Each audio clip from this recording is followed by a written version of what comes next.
al-Islam waltazama bitariqatihi wa tarassama khutah wa ja'ala lakidatan islamiyatan asasan li fikratih wal ahkama syar'iyatan miqyasan li a'malihi wa masdaran li ahkamih. Asyhadu an la ilaha illallah wa asyhadu anna Muhammadan abduhu wa rasuluhu la nabiyya ba'dah. Faqala Allah ta'ala fi Qur'anil azim wa huwa asdaqul qailin walan tarda ankal yahudu walan nasara hatta tattabi'a millatahum wa qala qad badatil ba'da'u min afwahihim wa ma tuhfi suduruhum akbar. Alhamdulillah, subhanallah, wa la ilaha illallah, Allahu akbar. Allahumma arhamna bil Qur'an, amin ya rabbal alamin. Bapak-bapak, ibu-ibu yang dirahmati Allah, saya mohon maaf sebesar-besarnya atas keterlambatannya. Memang saya harus pergi lebih pagi nampaknya. Saya sudah pergi dari Bogor jam 7 pagi, tepat jam 7. Sampai sini hampir jam 10, jadi hampir 3 jam di perjalanan. Jadi kira-kira dimaafin gak nih? Dan ya, insya Allah kajian lagi nanti di Masjid An-Nabawi. Saya sholat subuh di sini aja. Ya, luar biasa macetnya, masya Allah. Itu sudah motong sana sini. Dan tadi di Jalan Kiai Haji Hasyim Asy'ari, setelah danau itu saya harus turun dari mobil dan harus ngambil ojek. Karena kalau tidak begitu mungkin saya lebih telat lagi. Jadi mohon dimaafkan. Dan alhamdulillah pada pertemuan kali ini kita bisa bertemu untuk sama-sama belajar, untuk sama-sama mewaspadai strategi penghancuran keluarga muslim. Sebelum kajian dimulai, saya mohon bantuannya. Yang pertama, mohon handphonenya di silent. Handphonenya dikecilkan, tidak ada suara handphone. Yang kedua, mohon tidak berbincang-bincang kanan kirinya. Kasihan yang datang ke sini betul-betul ingin belajar, terganggu karena obrolan kita. Yang kedua, ya, insya Allah keberkahan akan dapat jika kemudian kita fokus kepada materi, tidak fokus kepada hijab kanan kiri. Ya, ini hijabnya nggak matching deh ya, warnanya bingung, nggak usah dibahas ya. Ya, fokus sama materinya ya. Dan yang ketiga, mohon maaf bagi yang ada di luar mungkin bisa memilih tempat di atas karena kita pakai infocus, khawatirnya tidak terlihat, di atas masih ada tempat insyaallah. Dan insyaallah bagi yang membawa anak-anak, mohon anak-anaknya dikondisikan. Insyaallah saya akan menyampaikan materi yang amat sangat penting dan nauzubillah min zalik, ini ternyata sudah masuk ke keluarga-keluarga kita. Dan mudah-mudahan Allah Subhanahu wa taala menjauhkan kita dari apa-apa yang mereka inginkan hancurkan dari keluarga muslim. Bapak Ibu yang dirahmati Allah, kalau kita lihat Allah Subhanahu wa taala itu berfirman di Quran surat At-Toha, ya. Bisa dibuka Quran surat At-Toha. Quran surat At-Toha itu adalah Quran surah ke-20. Ya. Silahkan yang punya handphone buka Qurannya. Yang punya Quran silahkan langsung menuju Quran surat 20. Ya. Allah Subhanahu wa taala berfirman di Quran surat At-Toha ayat 124. Allah Subhanahu wa taala berfirman, waman a'rada an zikri fa innalahu ma'isyatan donka wa nahsuruhu yaumal qiyamati a'ma. Dan barang siapa yang berpaling dari peringatanku, waman a'rada an zikri, az-zikri, az-zikr itu adalah nama lain dari Al-Quran. Jadi Al-Quran itu punya nama lain, Alkitab, Al-Furqan, az-zikr. Waman a'rada an zikri fa innalahu ma'isyatan donka. Barang siapa yang berpaling dari Al-Quran, maka bagi mereka penghidupan yang sempit. Penghidupan yang sempit itu maknanya apa? Maknanya semuanya serba susah, serba sulit. Mau halal susah, mau haram apalagi susah. Ya. Jadi susah, semuanya serba sulit. Pengangguran meningkat, perceraian meningkat, aborsi di mana-mana. Ya, keluarga perceraian di mana-mana, ya. Kehidupan semakin sulit, uang semakin sulit, semua semakin sempit. Allah katakan, Wa man a'rada an zikri, barang siapa yang berpaling dari peringatanku, dari Al-Qur'an, maka mereka menghadapi penghidupan yang sempit. Dan baca ayat lanjutannya di situ, wa nahsuruhu yaumal qiyamati a'ma. Dan nanti kata Allah, aku akan kumpulkan di akhirat dalam keadaan buta. Sudahlah di dunia hidupnya sempit, di akhirat buta. Masya Allah. Ini orang, Masya Allah ya, na'udzubillah min zalik, jangan sampai kita termasuk orang seperti ini. Sudah di dunia susah, di akhirat selamanya susah. Bapak Ibu yang dirahmati Allah, yang lama itu di dunia apa di akhirat? Di akhirat. Di dunia buta, maaf, di dunia sempit, di akhirat buta. Ya. Apa kata Allah?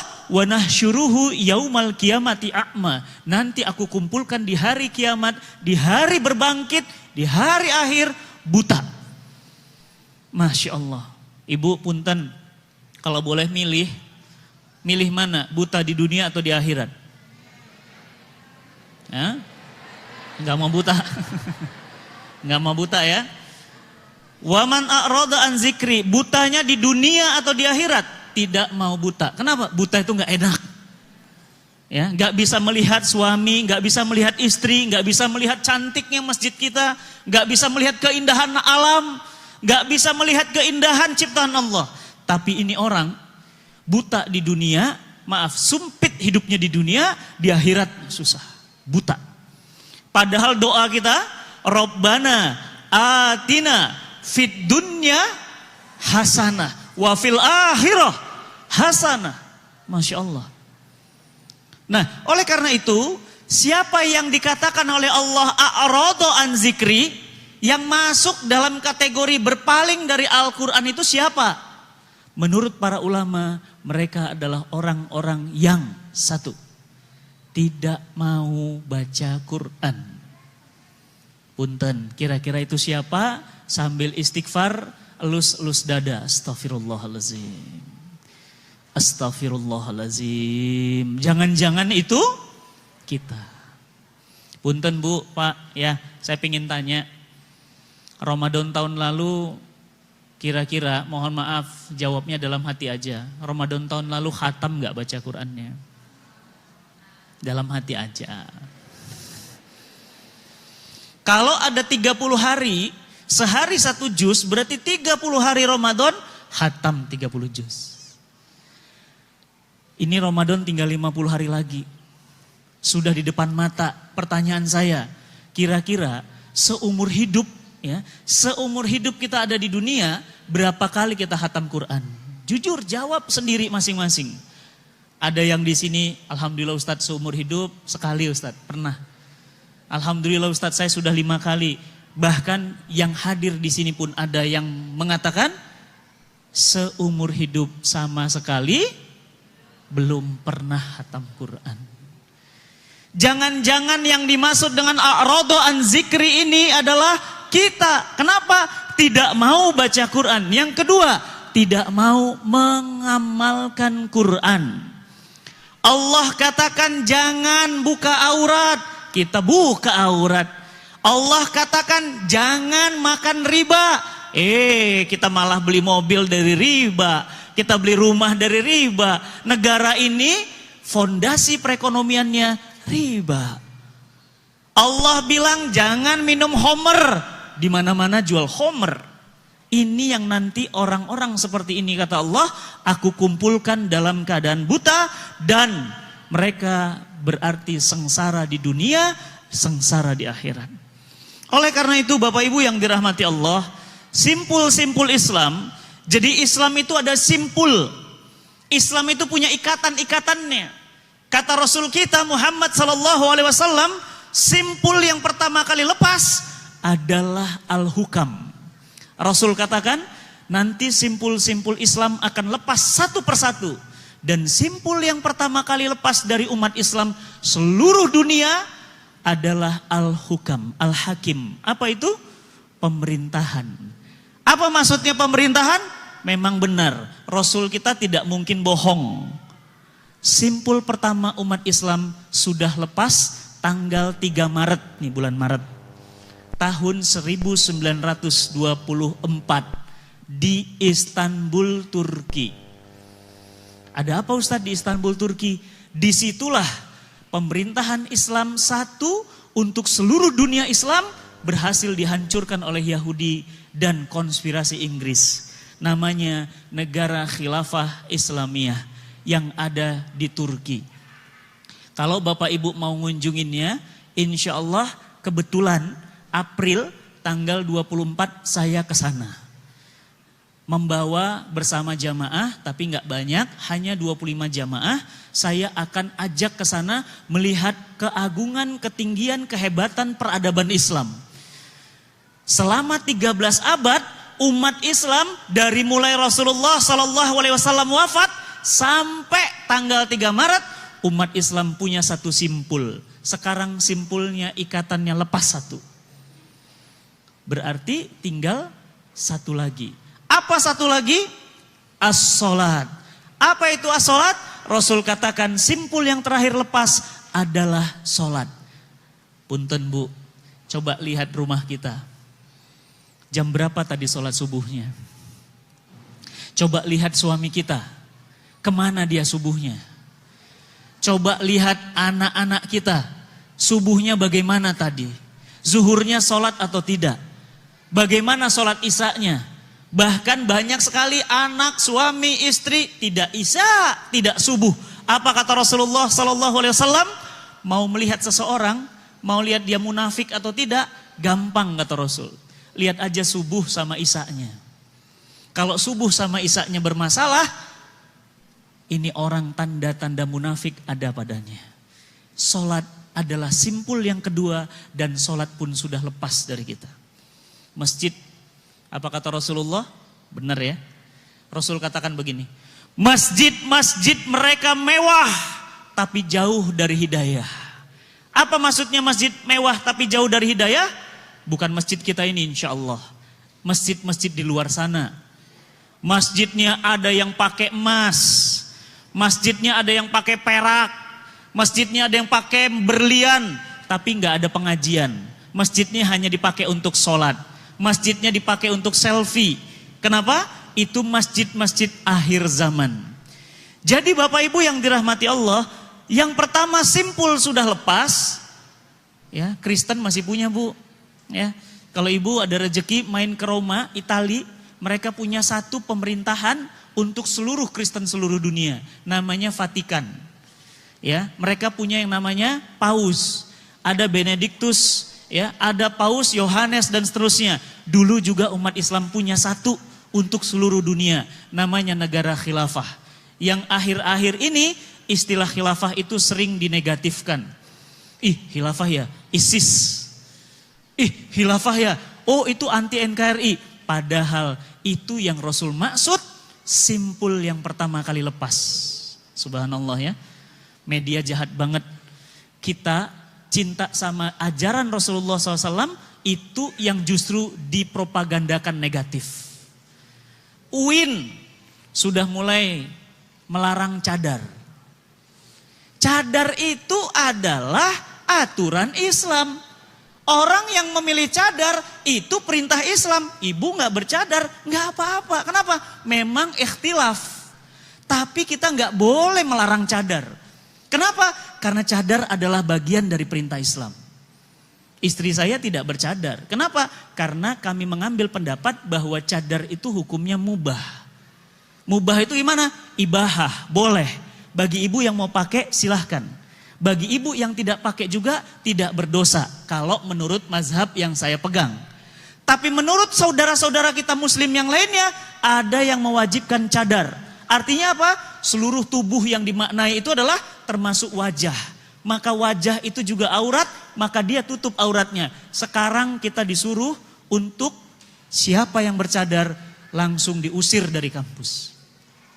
Ya, jadi sudah khilafah, cadar dilarang.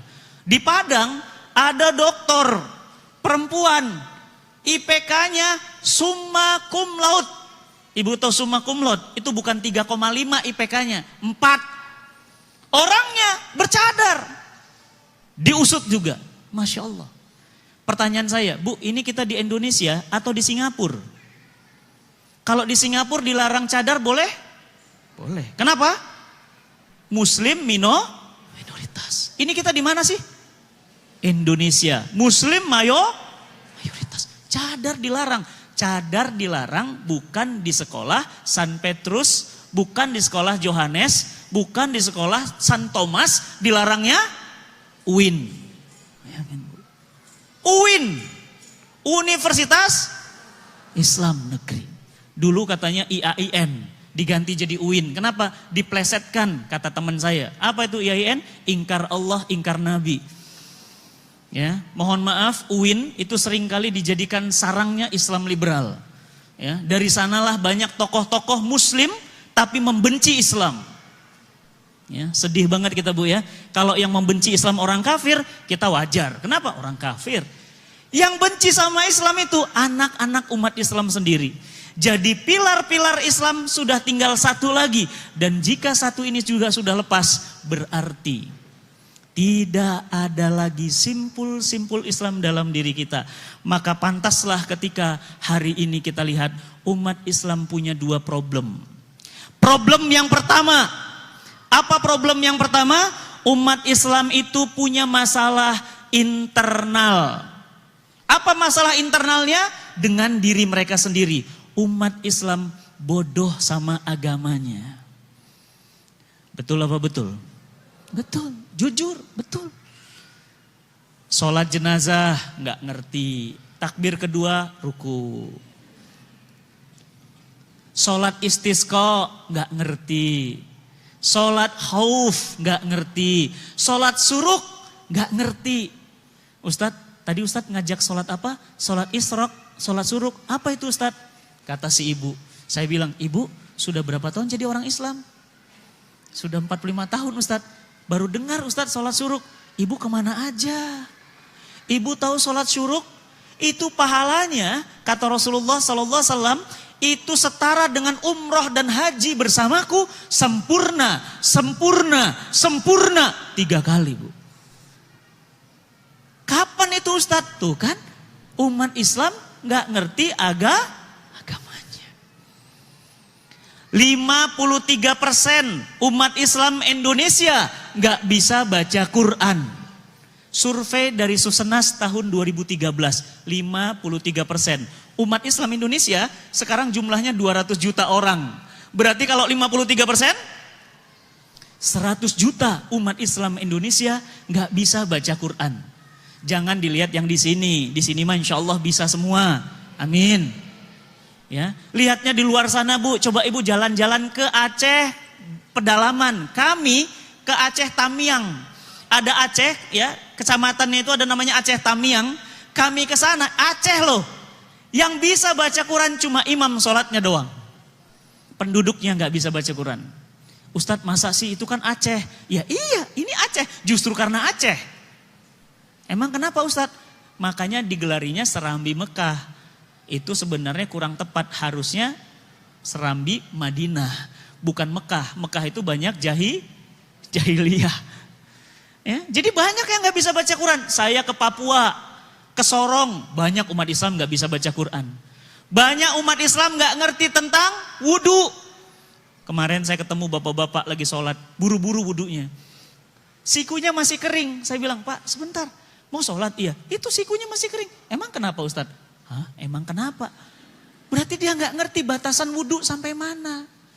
Ada lagi laki-laki, celananya melorot, kantongnya di sini. Jadi pada saat sholat, bujurnya kelihatan. Dia tahu nggak itu aurat? Sholatnya nggak sah. Ada lagi yang sholat laki-laki, celananya robek, tuur, ya, lututnya itu kelihatan. Begitu tersingkap kelihatan pahanya, sholatnya nggak sah. Apa dia paham? Tidak.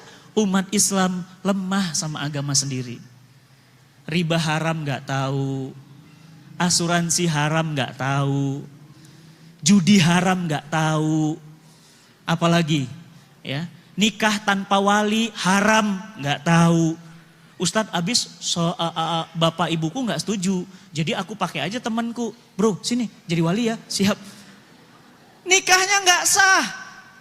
Ada yang nikahnya akadnya di gereja. Anaknya nanti bagaimana statusnya karena pernikahannya tidak sah. Banyak umat Islam gak ngerti Islam. Bu, jangan lupa ya, nanti sholat duha, lanjut nanti habis duha, ibu sholat misalnya sholat hajat, ibu saumnya saum Daud ya. Bu, ini mau Ramadan, ribut di WA. Apa yang diributkan? Apakah ada puasa Rajab atau tidak? Bu, pertanyaan saya punten ya, ibu sudah berapa kali ketemu bulan Rajab? Pak, udah berapa kali kita ketemu bulan Rajab? Seumur hidup.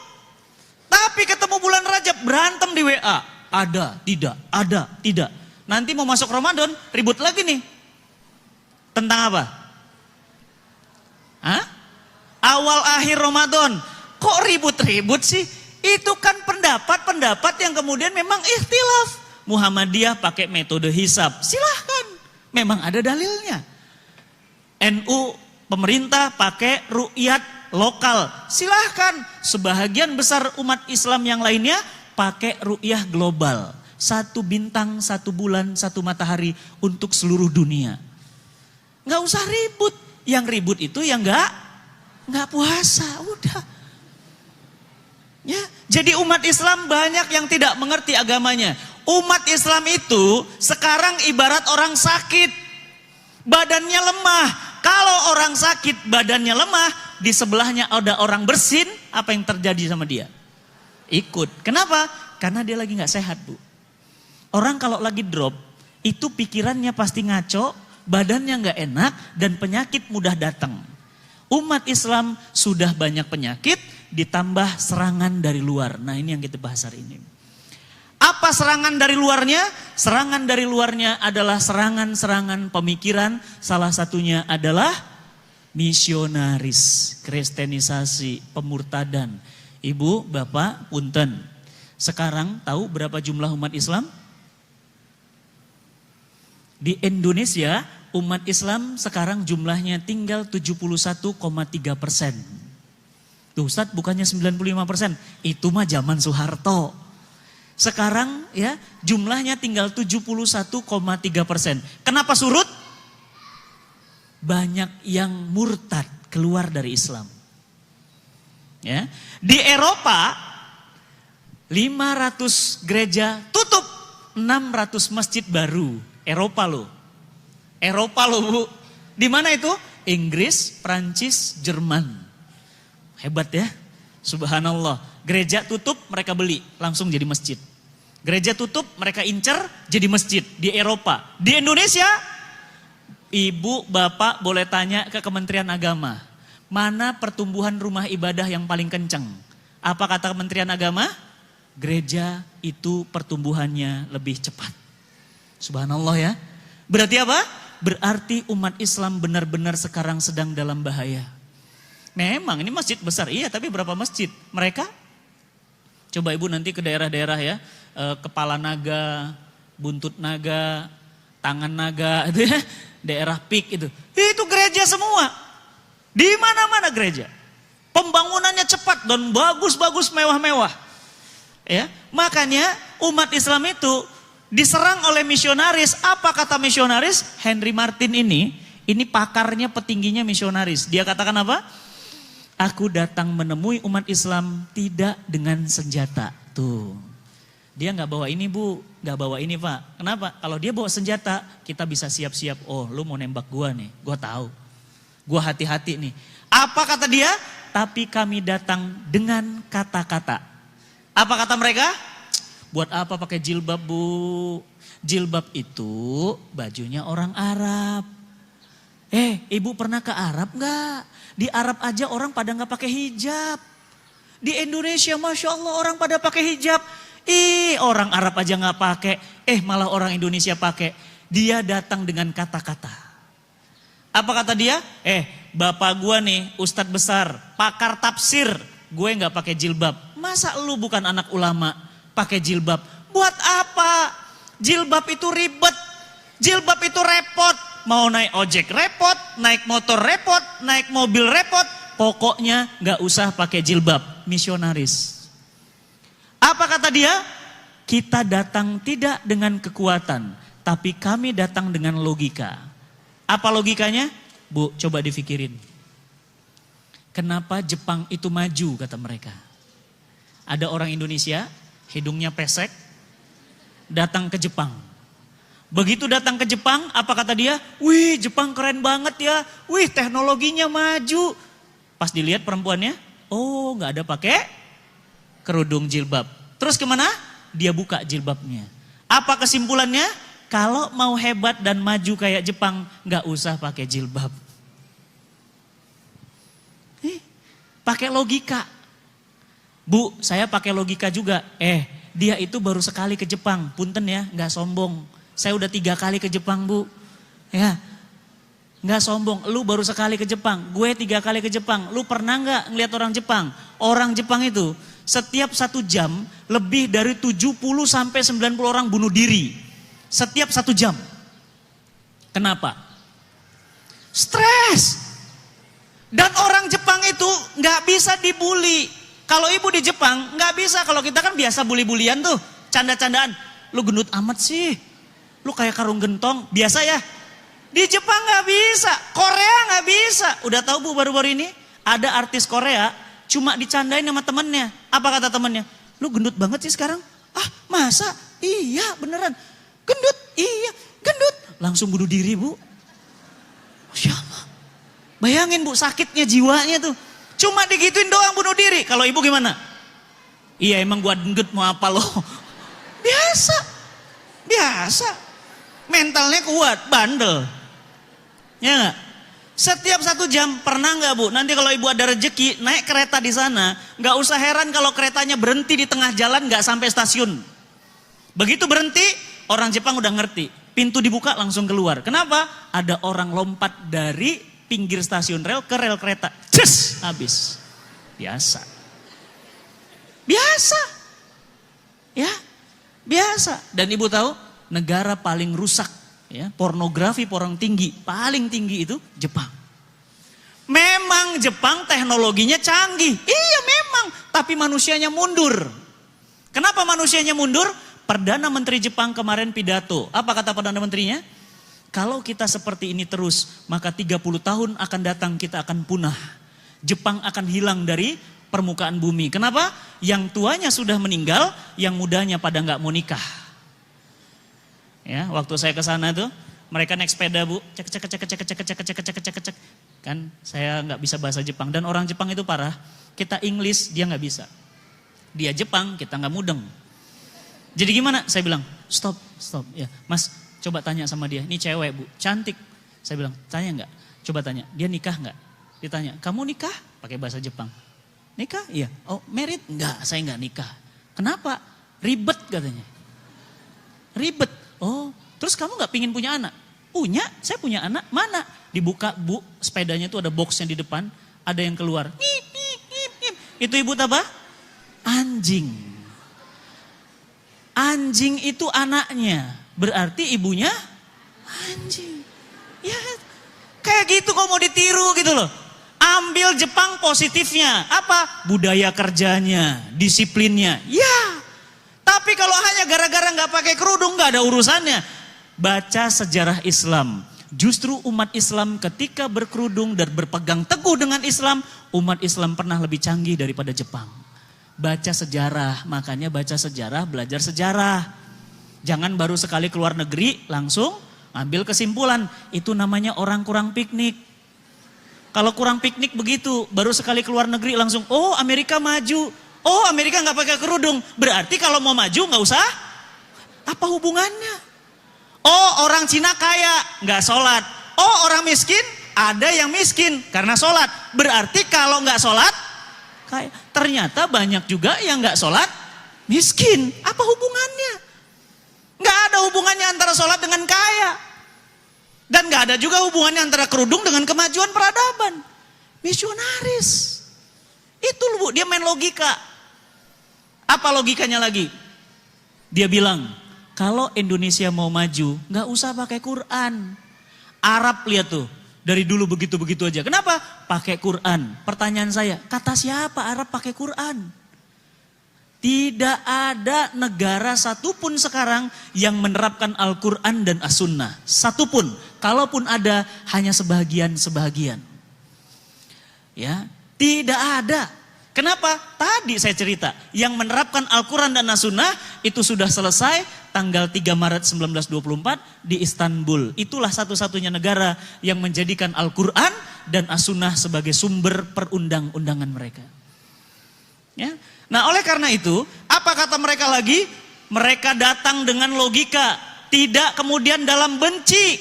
Kami nggak benci umat Islam, kami cinta umat Islam. Bagaimana cara mereka? Mereka ajarkan kita Valentine.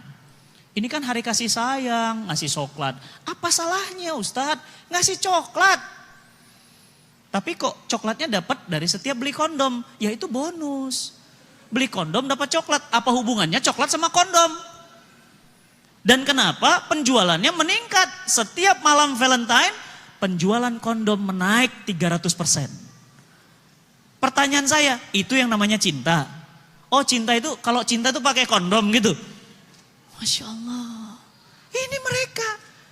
Hancur anak-anak kita, Bu. Ya, berkedok cinta, sayang banget ya. Cintanya setahun sekali. Kasihan. Hari ibu, saya mah gak ada hari ibu dah. Kenapa? Ibu saya tiap hari ada di rumah. Tiap hari saya sama ibu. Tadi pagi saya disiapin semua ibu saya. Ya, kasihan banget ya. Setahun sekali ingat sama ibu. Ais, sedihnya ya. Masya Allah. Nah, oleh karena itu, ya, nih 2 target mereka. Boleh dicatat, boleh direkam, boleh dibagi-bagikan, boleh. 2 strategi mereka yang ingin menghancurkan keluarga muslim. Yang pertama, strategi mereka caranya dengan sekularisasi dan liberalisasi keluarga muslim. Apa maksudnya sekular dan liberal keluarga muslim? Mereka pingin umat Islam tetap Islam, agamanya tetap Islam, tetap sholat, tapi mereka ingin keluarga muslim itu sekuler. Apa itu sekuler? Allah disembah, tapi Allah peraturannya dianggap sampah. Jadi sholat, Bu, ya sholat. Islam itu apa? Isya, subuh, lohor, asar, maghrib. Jadi Islam hanya sekedar sholat. Gak pakai jilbab. Tetap makan riba. Menikahnya beda agama. Walinya orang kafir. Apalagi, pokoknya semua peraturan Allah boleh, liberal, serba boleh. Tapi yang penting tetap sholat. Ini namanya apa? Sekuler. Allah disembah, tapi peraturan Allah dianggap sampah. Apa kata tokoh organisasi Islam di Indonesia? Baru-baru ini dia bilang apa? Hukum konstitusi lebih tinggi daripada hukum Quran. Bahkan dia bilang apa? Dia bilang bahwa ya tutup saja ya sekolah-sekolah Islam, karena sekolah-sekolah Islam itu lebih berbahaya ya daripada ya maaf itu sekolah-sekolah Islam itu mengajarkan prinsip-prinsip terorisme. Jadi umat Islam itu mereka strategi menghancurkannya bukan pakai senjata, bukan pakai kebencian, tapi pakai strategi liberal. Apa itu liberal? Serba boleh. Jadi nanti ibu stres kalau anak ibu nggak pacaran. Saya pernah cerita ya, ada cerita, ini kisah luar biasa ya tentang seorang anak muda ganteng, orang Bintaro. Bapaknya Jerman, ibunya Sunda, ya, kebayang, anak SMA kelas 2, ganteng. Mamahnya resah, mamahnya stres. Kenapa? Anak ini kok nggak mau pacaran. Akhirnya anak ini dibawa ke psikolog. Begitu dibawa ke psikolog, psikolognya nanya, "Nah, silakan duduk." Iya, duduk. "Nah, kamu kan ganteng banget begini. Kamu kenapa kira-kira? Kenapa kamu nggak mau pacaran? Kamu nggak suka perempuan?" Apa kata anak laki-laki yang ganteng dan soleh ini? Dia bilang, "Ibu mohon maaf, ibu punya anak perempuan?" "Punya." "Kelas berapa?" "Kelas 1. "Wah, adik kelas saya dong." "Iya." "Mau nggak anak ibu saya pegang-pegang, saya cium-cium, terus saya tinggalin?" Wah, kalau begitu saya tebas tuh orang. Tuh, psikolognya malah marah. Itulah yang saya lakukan, Bu. Saya tidak mau main-main sama perempuan. Karena dalam yang saya pahami, wanita itu nikah, jadi ibu, jadi sumber kehormatan. Masya Allah, langsung tangannya dipegang, keluar dari ruangan, ibunya ditemui sama psikolognya. Apa kata psikolognya? "Bu, bukan anak ibu yang gila, ibu yang stres, Bu. Subhanallah. Ya. Anak nggak mau pacaran, ibu tahu pacaran tuh gimana?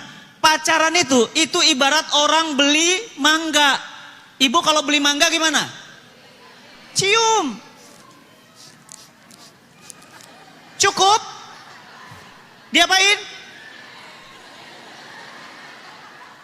Ah keras, oh lembek, oh keras, oh pendek. Oh ini keras, ya. Apa kata tukang mangganya? Kenapa Bu kok lama banget milih mangga? Iya Mas, nyari yang bisa dimakan hari ini. Oh ini ada yang udah lembek. Apa kata tukang mangganya? Mas penasaran? Oh iya, oke sini tester. Nah. Asem. Oh sebentar, ini anak saya nomor 2. Itu pacaran, jadi ibu yang berikan anaknya pacaran begitu. Nih. Coba, adiknya. Ini manis nih, cuma kurang tebel. Jadi gimana? Ganti. Yang ini ya. Nah ini coba nih. Nah coba. Ini tebel, ya, manis. Tapi sebentar, saya cari mangga yang lain dulu. Mas, ini jadi beli nggak kata si ibunya? Mas, nanti aja deh. Coba Bu, itulah pacaran.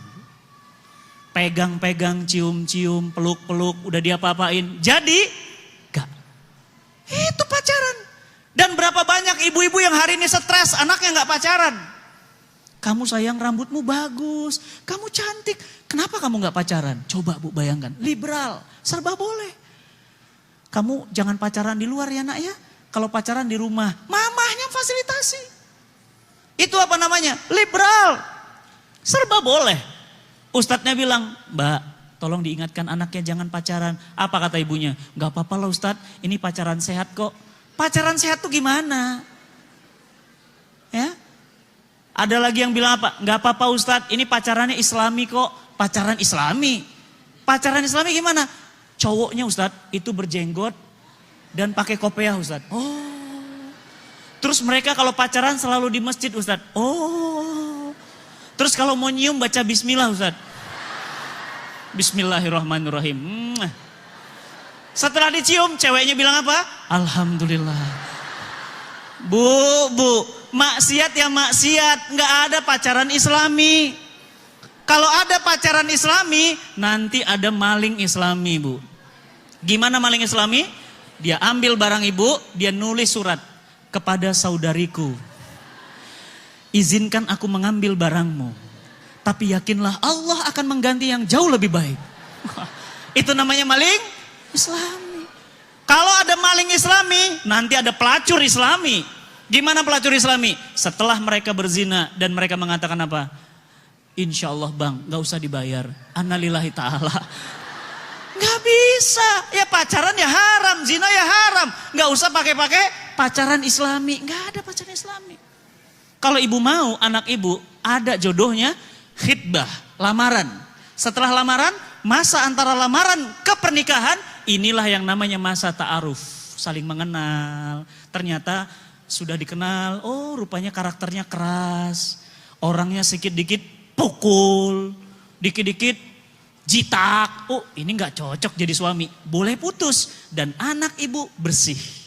Gak pernah dipegang-pegang. Gak pernah dipencet-pencet. Gak pernah dipotong-potong. Bersih Bu. Coba mohon maaf pacaran dari si A. Gak jadi pacaran sama si B. 5 tahun. Pacaran sama si C 7 tahun. Bayangin Bu, cicilan motor udah lunas. Pacaran sama si C 3 tahun. Terakhir jadi sama si B. Berapa bulan pernikahannya? 3 bulan cerai. Kenapa? Apa yang mau dicari? Sudah selesai semua. Jadi ini ya strategi mereka. Yang kedua strategi mereka apa? Mengontrol populasi umat Islam. Bagaimana agar umat Islam jumlahnya sedikit? Kenapa? Karena mereka tahu Islam mengajarkan prinsip banyak anak, banyak rezeki. Bahkan Islam mengajarkan nikahilah wanita.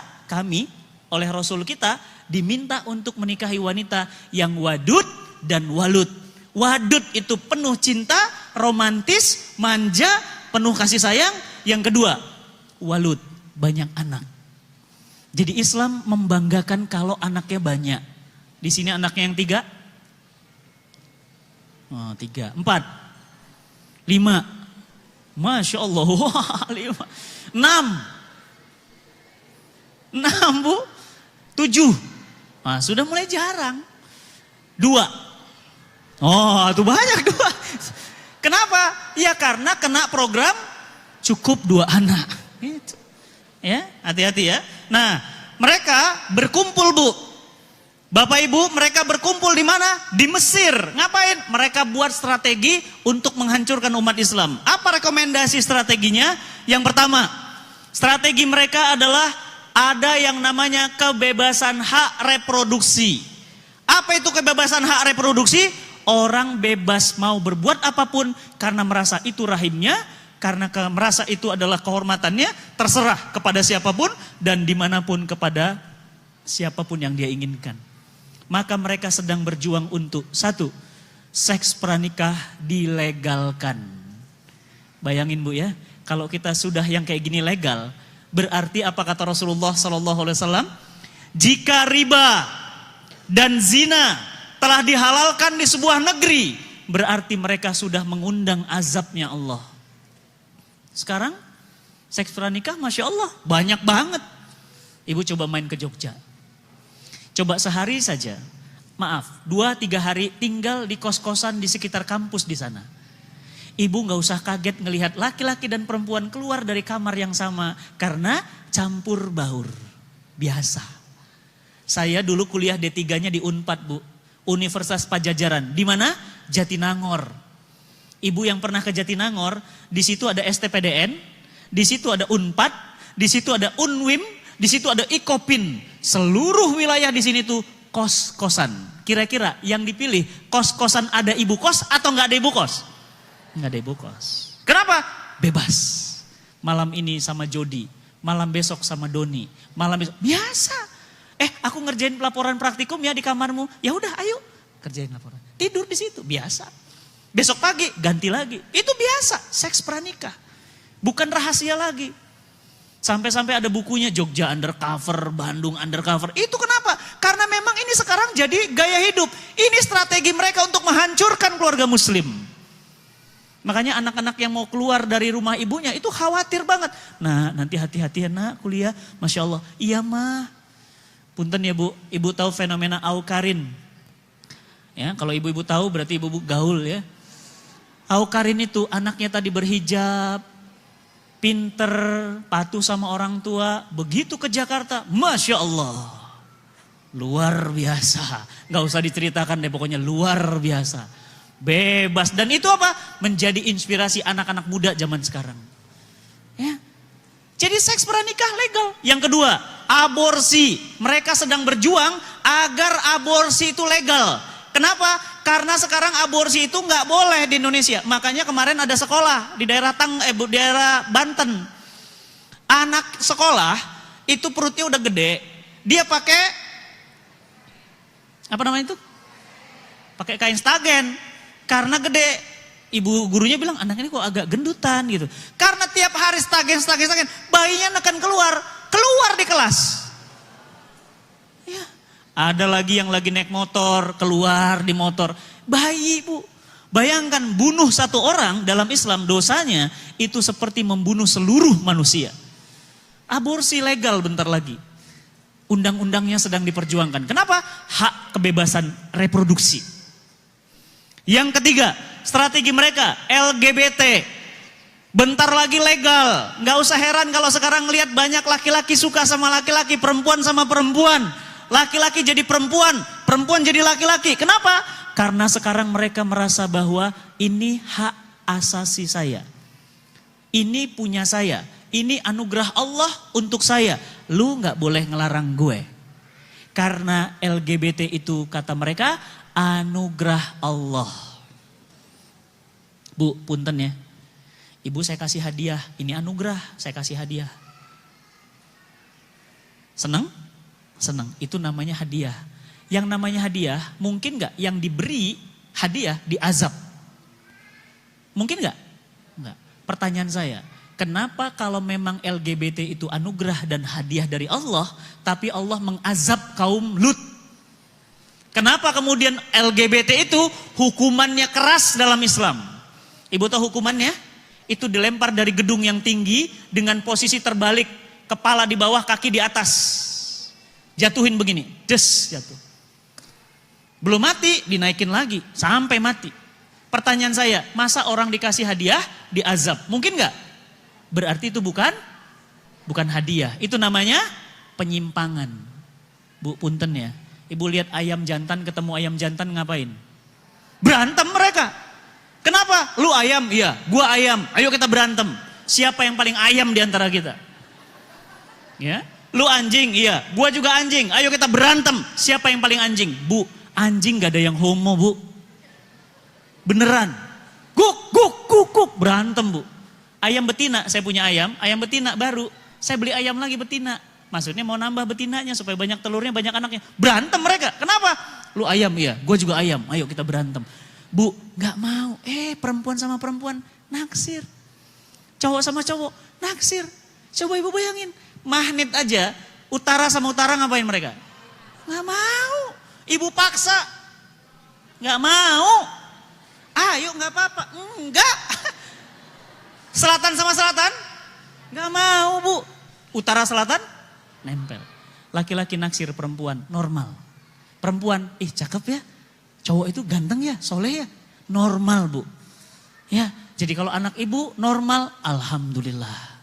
Ya, kenapa sekarang ini mereka sedang perjuangkan? Karena didukung di Indonesia.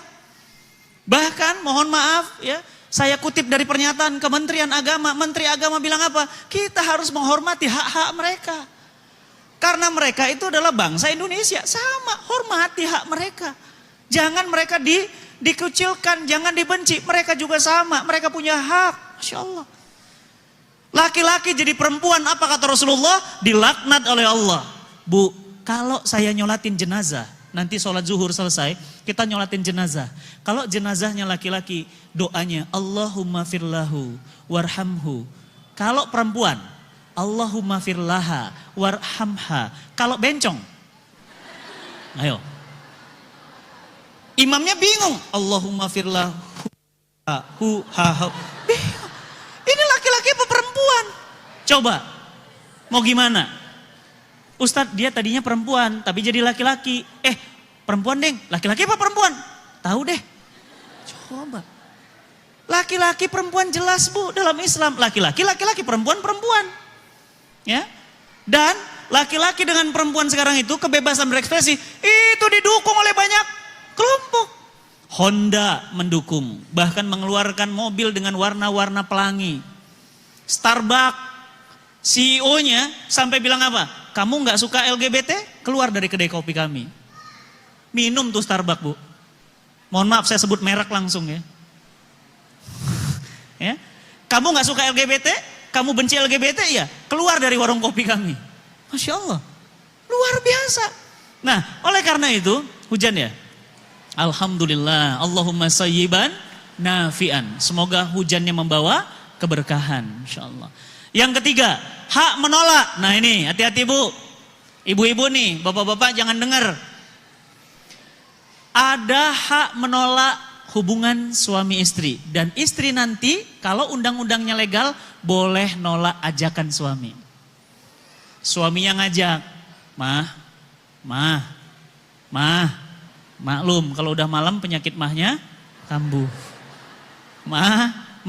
Apa kata si ibunya? Enggak, capek. Bu, hati-hati Bu. Ada hadis dari Rasulullah SAW. Apa kata Rasulullah SAW? Barang siapa seorang wanita yang diajak, dipanggil oleh suaminya, kemudian dia menolak tanpa hajat syar'i, maka kemudian dia dilaknat oleh malaikat malam itu. Hingga pagi. Bayangkan kalau malam itu ibu meninggal, berarti meninggal sedang terlaknat. Kalau ibu mau, jangan ditolak, sampaikan baik-baik. Mah, iya, sini dong, iya. Begitu datang, apa katanya? Mah, iya aku tahu, Mas, aku capek banget hari ini. Besok anak-anak kita pisahkan, jauhkan. Titipkan ke rumah neneknya. Besok di rumah cuma kita berdua. Silahkan. Kan enak jawabannya. Tapi jangan bilang, enggak, capek. Bu, ketika ibu ngomong begitu, suami bilang apa? Kalau perempuan stres, perempuan ngomong. Kalau laki-laki stres, Bu, diam. Hati-hati, Bu. Kalau laki-laki, kalau suami ibu di rumah udah banyak diam, suami ibu stres. Diam. Beneran. Itu kata psikolog. Diam-diam ngapain? Diam-diam rupanya pas buka WA. Udah akad nikah sama yang lain. Tuh kan. Kenapa? Karena nggak ngomong. Makanya laki-laki itu penting diajak ngomong. Perempuan suka ngomong, laki-laki nggak mau ngomong. Makanya harus diajak ngomong. Ibu tahu, saya pernah ngisi di sini nih, Gunung Sindur, Tangsel. Ada ngisi kajian, ada orang penjara Gunung Sindur. Itu nangis dari mulai awal saya ngisi sampai terakhir. Begitu selesai saya tanya, Mas kenapa nangis? Dia bilang apa? Iya Ustadz, saya kangen sama istri saya Ustadz. Loh kenapa emang istrinya? Saya bakar istri saya Ustadz. Bakar. Gimana ceritanya Mas kok dibakar? Rupanya itu dia di PHK. Kan stres. Laki-laki stres gak banyak ngomong Bu, dia diem. Istrinya ditanya baik-baik. Dan ibu tahu kejadiannya kapan? Ramadan tahun lalu. Apa katanya? Mas, emang kejadiannya gimana? Iya Ustadz, saya kan di PHK, jadi kita gak ada uang. Sudah 5 bulan saya nganggur Ustadz. Jadi saya nanya baik-baik sama istri saya. Mah, kita masak apa hari ini? Buka puasa pakai apa? Kan bagus nanya. Istrinya stres. Lagi masak di depan kompor. Masak, makan tuh batu. Nah, ngacapluk. Suami stres, gak ngomong. Tapi ngapain Bu? Ngambil bensin. Langsung nyiram langsung. Bakar. Habis istrinya. Dan Ustadz dia sambil sesegukan Bu itu air matanya Masya Allah. Saya ngelihat istri saya dibakar seperti itu. Saya diam saja Ustadz. Hati-hati Bu. Komunikasikan. Jangan ditolak. Kalau ibu tolak. Laki-laki apa katanya? Oh oke. Gue cari di luar. Tuh zina. Dan zina itu dosa besar. Zina itu dia pulang ke rumah, dia sudah kemudian pergilah malaikat-malaikat rahmah dari rumah kita. Nggak ada keberkahan lagi di rumah. Makanya gimana? Suami bilang, harusnya ketika ibu dipanggil, apa kata Rasulullah SAW? Meskipun dia sedang di dapur, maka dia panggilan suaminya dulu. Bahkan ibu kalau mau canggih lagi, nggak usah ditolak. Bilang apa? Mas aku lagi di dapur nih, udah di dapur aja yuk. Udah di dapur Bu, di dapur, silakan. Ya. Itu baru keren. Ya, jangan ditolak. Bosen Mas di situ terus, dapur sini, dapur. Masya Allah. Kenapa? Suami, istri. Kalau nggak suami istri, iya, nggak boleh di dapur. Ya, jadi ibu-ibu sekarang nih ya, menolak hubungan intim bagi istri. Yang keempat, yang kelima, hak menolak memiliki anak. Ini banyak di artis Bu, artis, selebriti, model. Gak mau punya anak, tapi mau nikah. Apa dia bilang? Kamu oke nikah sama aku? Oke. Tapi aku minta satu syarat aja, aku gak minta apapun. Apa syaratnya? Aku gak mau punya anak. Loh kok gitu? Masa kita nikah kita gak mau punya anak? Tujuan pernikahan salah satunya punya anak, punya keturunan. Anak kita. Apa kata dia? Gak mau Mas. Kamu enak aja ngomong. Kamu enak beratnya, cuma 50, cuma 60. Aku nikah sama kamu nih, 48 sekarang. Begitu nikah sama kamu, punya anak kamu berubah jadi 84, ngerti gak? Bukan hanya itu, kata dia apa? Aku nyusu. Bukan hanya itu, aku tidur malam susah. Bukan hanya itu, aku mengandung. Bukan hanya itu, kulitku stretch mark. Bukan hanya itu, akhirnya apa Bu? Hak menolak hubungan suami istri. Yang kedua, hak menolak punya anak. Suaminya bilang, sayang nambah anak lagi yuk. Enggak. Udah cukup satu aja. Loh kok cuma satu? Kalau dia meninggal selesai. Kalau dia ada apa-apa dia sebatang kara. Enggak, udah mending aku mau satu. Masya Allah Bu, nih sebentar lagi. Hak menolak. Jadi nanti ada undang-undangnya Bu, boleh. Jadi kalau suami maksa, istri menolak, istri boleh ngadu ke Komnas HAM. Kenapa? Suami memperkosa istri. Subhanallah. Serem banget. Malah Bu, Masya Allah ya, aduh luar biasa Bu, istri solihah itu ya. Saya pulang malam capek gitu ya. Udah pulang capek, macet. Nih kesini aja 3 jam, kesana 3 jam, 3 jam. Pulang capek, buka pintu, istri solihah itu Masya Allah. Abi udah pulang, Masya Allah. Tasnya diambil, diberesin semuanya. Mau makan dulu atau mau mandi dulu? Atau mau makan sambil mandi? Tuh. Ibu bayangin makan sambil mandi gimana? Berarti sambil shower, Masya Allah, bahagia. Ya, tapi gimana? Tolak, nggak boleh punya anak, nggak boleh ngelayanin suami. Kenapa? Beban. Ya, ada undang-undangnya sebentar lagi. Dan yang keempat, kebebasan bereproduksi. Baik kepada laki-laki perempuan silahkan. Mau berproduksi dimanapun, boleh. Strategi mereka yang kedua, strategi bias gender. Hati-hati Bu, kemarin mereka sudah demo besar-besaran di Jakarta. Apa kata mereka? Bukan rok gua yang pendek, bukan gua yang porno, otak lu yang ngeres. Jangan atur gue, mau hijab mau enggak urusan gue. Ini dada gue, bukan dada lu. Ini dadaku, mana dadamu? Itu biasa Bu. Dan yang pakai spanduk itu siapa? Muslimah berkerudung. Dia pun gak ngerti itu dia ngomong apa itu. Perjuangkan hak-hak wanita. Ini Bu namanya gerakan feminisme. Ya nanti kapan-kapan saya ngisi tentang feminisme. Ini bahaya banget Bu feminisme. Kenapa feminisme berbahaya? Karena feminisme itu ingin agar laki-laki dan perempuan full setara. Full sama. Kalau laki-laki bisa angkat barbel, perempuan juga bisa. Kalau laki-laki bisa bodybuilder, perempuan juga bisa. Kalau laki-laki bisa nggak pulang-pulang rumah, perempuan juga bisa. Akhirnya laki-laki dan perempuan berlomba-lomba untuk hancur hidupnya. Bayangin Bu, hancur semuanya. Kenapa? Padahal laki-laki dan perempuan memang sama. Sama-sama taat kepada Allah. Tapi pasti juga karena beda itulah kita satu. Kalau sama buat apa? Ya enggak? Kalau sama buat apa? Justru karena beda itulah perempuan lembut, laki-laki tegas. Perempuan pemalu, laki-laki itu maju. Perempuan itu lembut, laki-laki itu karakternya keras. Itu karakter yang harus ada. Makanya laki-laki dan perempuan yang mendidik anaknya perpaduan ayah dan ibunya. Sayang Bu, kalau yang single parent, baik yang laki-laki sendiri atau perempuan sendiri, anaknya karakter ayahnya sendiri atau ibunya sendiri. Apa strategi gender dalam keluarga? Yang pertama, hak nafkah menafkahi. Ya. Apa itu hak nafkah menafkahi?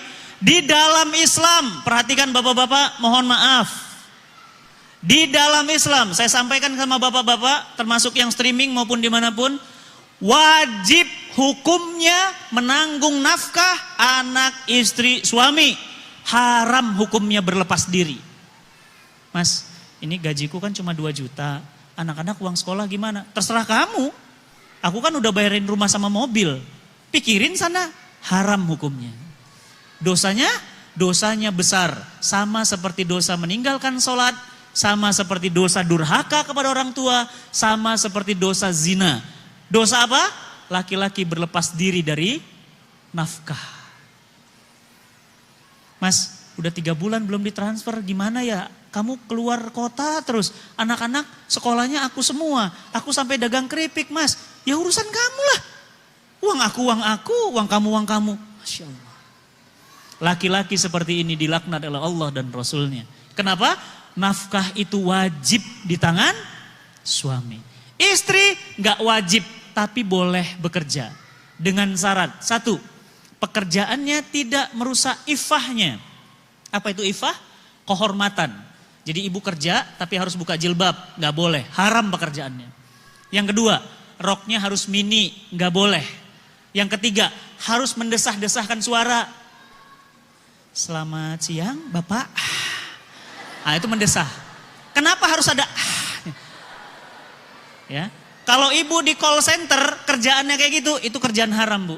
Selamat siang Bapak, ada yang bisa saya bantu? Nggak boleh Bu.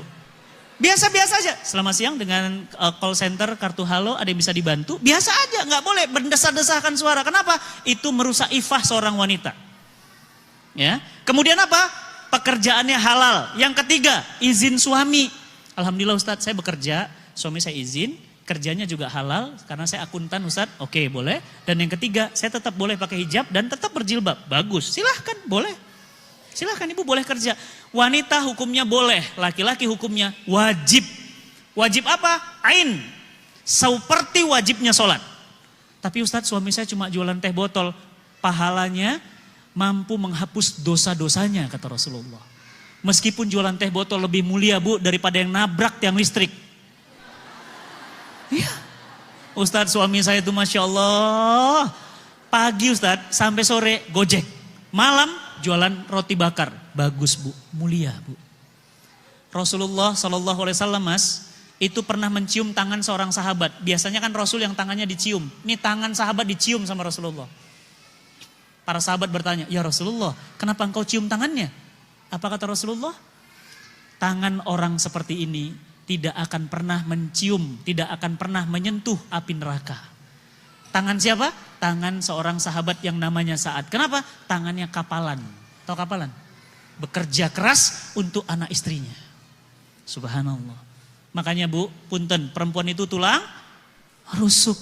Tulang rusuk segini Bu. Tulang punggung siapa? Tulang rusuk jadi tulang punggung patah. Jangan. Ibu ummun warabbatul bait. Ibu dan pengatur rumah tangga. Tapi Ustadz, gaji suami saya kecil. Bolehkah saya bekerja? Boleh. Halal, izin suami, nggak merusak ifah. Silahkan. Kalau bisa malah ibu nggak usah kerja, bisnis aja. Ya, ada jamaah saya Bu, jualan rendang. Suaminya meninggal. Dia sedih, dia bilang apa? Ustadz, suami saya meninggal. Aduh, kiamat saya Ustadz. Kenapa? Nggak ada lagi pemasukan. Bu, yang ngatur rezeki siapa? Allah. Yang ngasih ibu rezeki siapa? Yang buat ibu hidup siapa? Allah. Allah semua yang memberikan buat ibu. Ibu bisa apa? Saya jago buat rendang Ustadz. Buatkan rendangnya Bu. Begitu dibuat rendang, lagi pengajian saya minta ibu-ibu tester. Bu, tes Bu. Tes. Rata-rata ibu-ibu bilang, enak nih Ustadz. Saya pesan 2 kilo. Saya 3 kilo, saya 1 kilo, saya 3 kilo, saya 2 kilo. Ibu tahu total satu pengajian itu 200 kilo. Setara dengan 2 ekor sapi. Langsung ibunya pingsan. Rezeki di tangan Allah. Jualan rendang gak bisa benghar Bu. Sekarang dia punya perusahaan rendang, sekarang beliau pindah ke Kalimantan. Bisnis rendang kemasan Bu. Karyawannya 200 orang. Ibu yang masak, enggak, ibu cuma ini kelapanya kurang tua, gitu doang. Ibunya ngapain? Pengajian. Rendangnya jalan sendiri. Ngapain ditungguin rendang? Bisnis hijab, Ustadz Felix Xiao, istrinya punya bisnis, namanya Hijab Alila, miliaran per bulan Bu. Istrinya ngapain? Ngurus anak. Ngurus suami, bisnisnya jalan, tinggal cek saldo. Oh iya udah masuk 3 miliar, transfer kemana? Udah masuk 2 miliar. Suaminya ngapain? Ngisi pengajian. Enak? Enak. Berkah? Berkah. Halal? Pasti. Jualan hijab. Masya Allah, kenapa harus ngantor? Laki-laki ngantor, perempuan ikut ngantor. Saya ke kereta Bu, saya dulu ngantor. Pergi pagi, pulang petang, pendapatan pas-pasan, pantat peot, punggung pegel, pala pusing, pingsan-pingsan. Jam 11:30 masih ada ibu-ibu di kereta. Tidur di kereta begini. Ngek. Saya iseng nih ibu tidurnya enak banget. Saya bilang, Bu, saya kan berdiri juga. Saya tanya, Bu, dia terbangun. Masya Allah matanya merah Bu. Saya tanya, Ibu mau turun di mana? Maaf Bu ganggu. Soalnya tadi tidur enak banget. Di mana nih Pak? Bu, ini sudah di Depok. Oh Depok, aduh saya turun di Bogor Pak. Bu, ini 11:30 loh Bu. 11:30 berarti setengah jam lagi sampai Bogor. Berarti ibu jam 12 sampai rumah. Sampai ke stasiun Bogor. Berarti dari situ ibu ke rumah sekitar 12:30. Ibu tadi berangkat jam berapa? Tadi 4:30 Pak. 4:30 loh Bu keluar dari rumah. Bayangin ibu enak banget ya. Tinggal taklim. Catet pulang dari sini kuliner. Enak banget. Enak. Gantung Bu. Apa kata dia? Iya Pak, tadi 4:30. Loh, ibu jam 11:30 belum pulang. Suami gimana? Suami jam 8 tadi udah di rumah Pak. Oh. Terus yang nyiapin makan anak-anak sama suami? Alhamdulillah Pak, ada pembantu. Oh, alhamdulillah. Terus yang nyiapin baju suami? Alhamdulillah ada suami, ada pembantu. Terus yang tidur sama Bapak? Alhamdulillah ada. Tidur sama pembantu? Allahu Akbar Ibu. Mau ngapain Bu? Keluar rumah. Wanita nggak usah keluar rumah kecuali apa? Hal-hal yang wajib. Apa itu? Taklim, jemput anak sekolah, ngantarkan anak ke rumah sakit, belanja, memenuhi kebutuhan suami. Itu wanita solihah. Ngapain? Orang-orang kantor sekarang Bu, iring lihat ibu. Saya ngisi di kantor-kantor, di BCA, di Citibank, di mana-mana. Perempuan, apa kata dia? Ih enak ya Ustadz, ibu-ibu itu ya. Jam segini bisa taklim. Apa kata saya? Ibu-ibu di taklim juga bilang, enak ya orang yang di kantor di Sudirman. Itu namanya orang yang gak pernah syukur. Enak ya Ustadz, gedungnya tinggi, pulang pakai AC. Atau pulang pakai AC. Semua juga bisa Bu, Masya Allah. Mereka pingin kayak ibu. Syukur Bu. Pulang dari sini coba tanya, mau kemana? Mana ya gitu ya? Jalan. Bakso. Beres bakso, apalagi? Wah Masya Allah, nikmat. Ya. Nah, jadi setara gender ini merusak. Apa strategi setara gender? Pemimpin rumah tangga, karena perempuan bekerja, karena perempuan menafkahi, maka pemimpin rumah tangga bukan lagi suami, tapi istri. Mas, gimana? Jadi nggak kita putuskan beli rumah itu? Ya terserah kamu, kan keputusan kamu sekarang. Oh iya, kamu sadar kan gajimu kecil? Tuh kan? Masya Allah, suami digituin. Jadi gimana? Ya udah aku putusin jadi beli rumah ya. Terserah kamu lah. Orang gajiku cukup untuk bayar uang anak sekolah kok. Ya udah, makanya kamu nyadar ya. Masya Allah. Padahal dalam Quran apa? Ar-rijalu qawwamuna 'alan nisa. Laki-laki itu pemimpin bagi rumah tangga. Meskipun gajinya kecil, dialah Bu sumber surganya ibu. Ini ada jenazah ibu. Ya. Ini kerenda mayatnya ibu. Suami ibu megang mic gini. Terima kasih jamaah semuanya sudah hadir di pemakaman istri saya yang tercinta. Demi Allah, 30 tahun saya menemaninya dalam suka dan duka. Saya bersaksi kepada Allah, istri saya solihah, surga Bu. Selesai ya semua. Suami tinggal ngomong gitu dia, saya bersaksi kepada Allah, istri saya solihah, surga. Selesai udah. Terus kata si ibu apa? Tergantung suaminya Ustadz. Ya, suami cuma ngomong gitu doang. Ibu udah di dalam ngapain? Ibu udah gak bisa ngapa-ngapain udah. Suami cuma bilang, istri saya solihah. Udah selesai. Ya, saya kemarin diundang Pak Habibie ngisi di rumah Eyang Habibie. Eyang Habibie lagi sakit, tapi sekarang lagi proses penyembuhan. Eyang Habibie itu, Masya Allah, saya ngisi di rumahnya. Ya, pembantunya cerita Bu. Apa kata pembantu Eyang Habibie? Pak Ustadz sini deh. Ya, ada apa Bi? Bibinya datang. Saya di rumah ini sudah puluhan tahun sejak Pak Habibie jadi presiden. Saya mau ngasih saran buat Ustadz, juga buat Ustadz-Ustadz yang lainnya. Saya dipanggil ke sana untuk ngisi. Apa katanya? Pembantu rumah tangganya? Bunda Ainun almarhumah, dia bilang, tidak pernah tidur kecuali suaminya tidur duluan. Ibu paham maksudnya?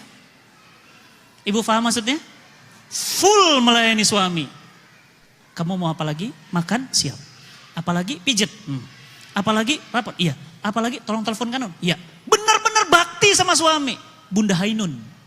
Ainun Habibi Allah yarhamah. Semoga Allah merahmatinya. Ketika kemudian wafat itu, apa katanya? Tidak pernah Bunda Ainun itu tidur duluan. Kecuali sakit. Kebayang ya Bu? Pertanyaan saya, bagaimana dengan ibu? Siapa yang tidur duluan? Masya Allah. Jadi suami itu tidur duluan, beres dulu semuanya. Baru istri tidur nyusul. Ini istri solihah. Jadi bukan nggak ada ngomong gender-gender. Nggak ada urusannya dengan gender. Ya. Allah menciptakan laki-laki perempuan itu bukan untuk dipertentangkan. Tapi untuk disatukan. Ya, subhanallah ya Bu.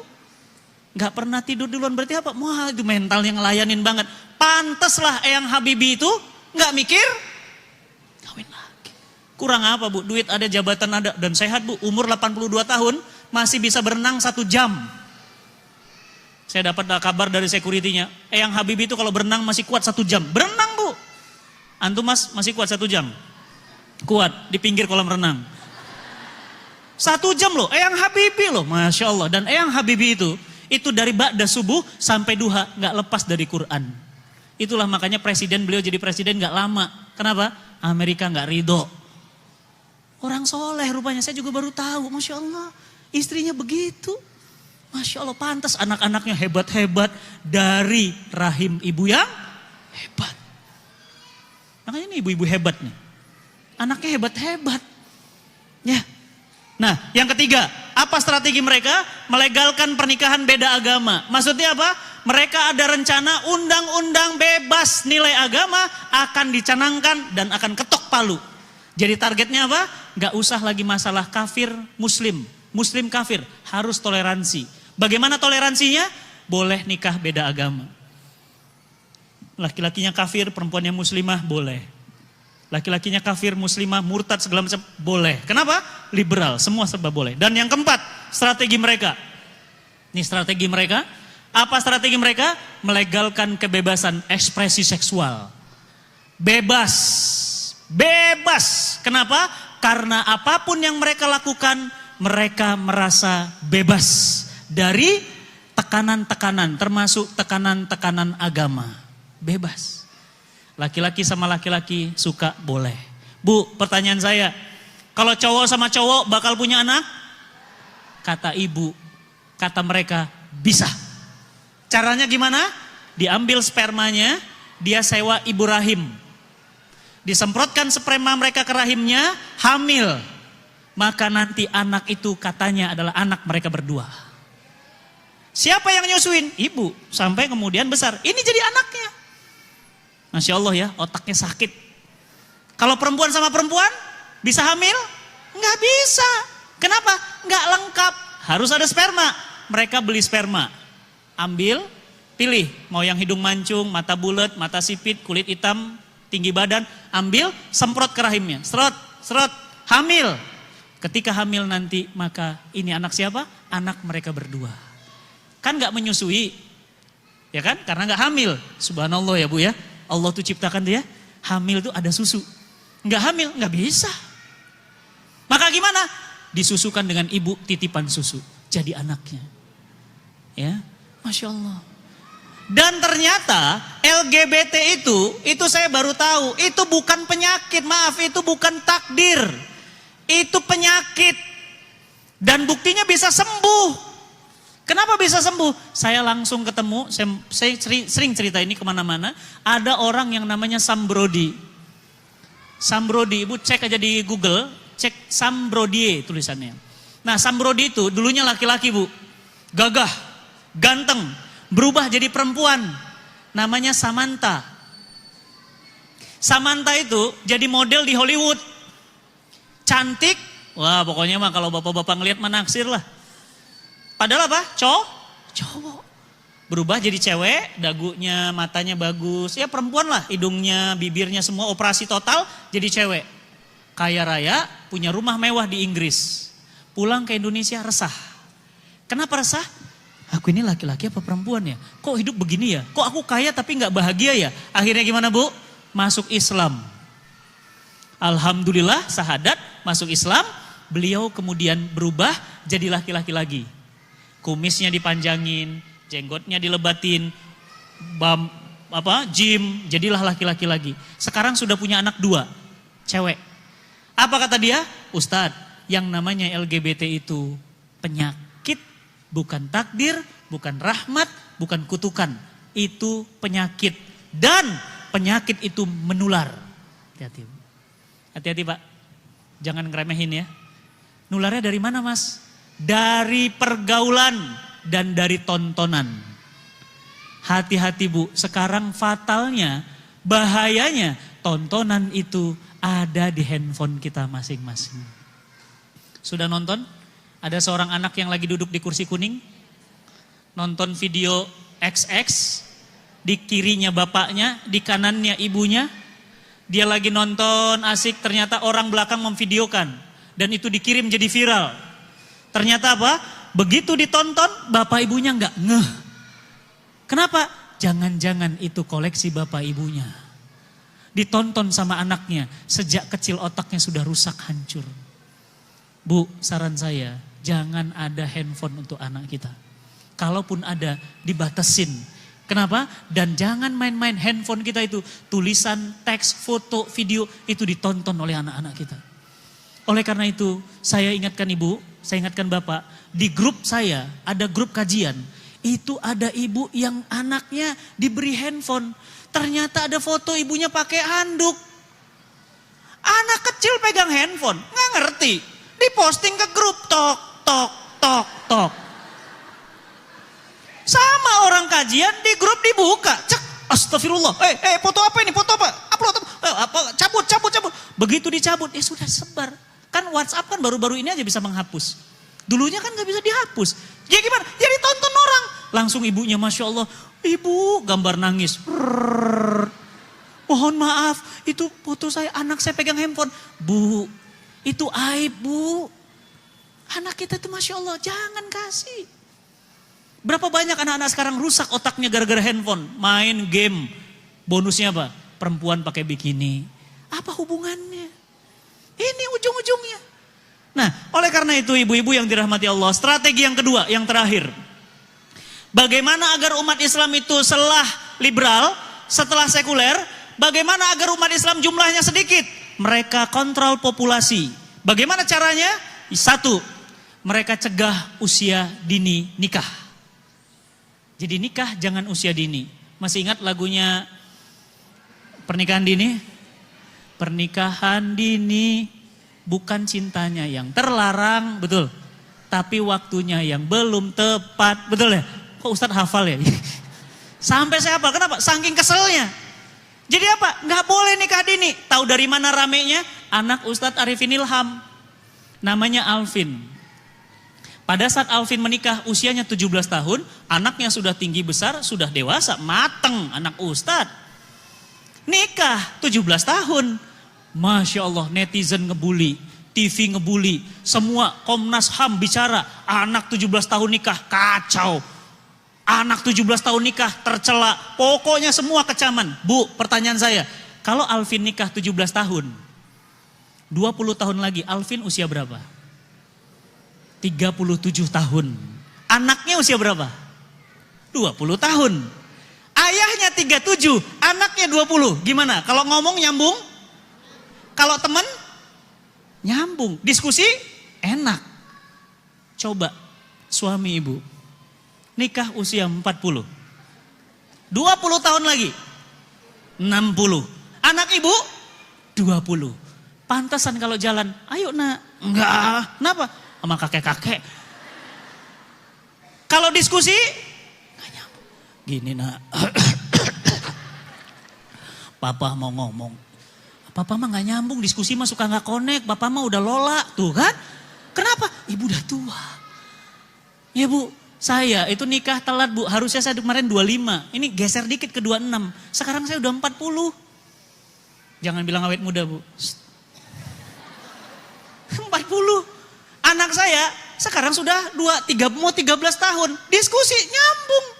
Bang gini nak, nanti kalau gini-gini, ya bi, yuk bareng yuk, ayo main kuda, panahan, temenan. Kenapa? Karena ayah sama anaknya deket, ngobrolnya nyambung. Ayahnya sehat, anaknya muda.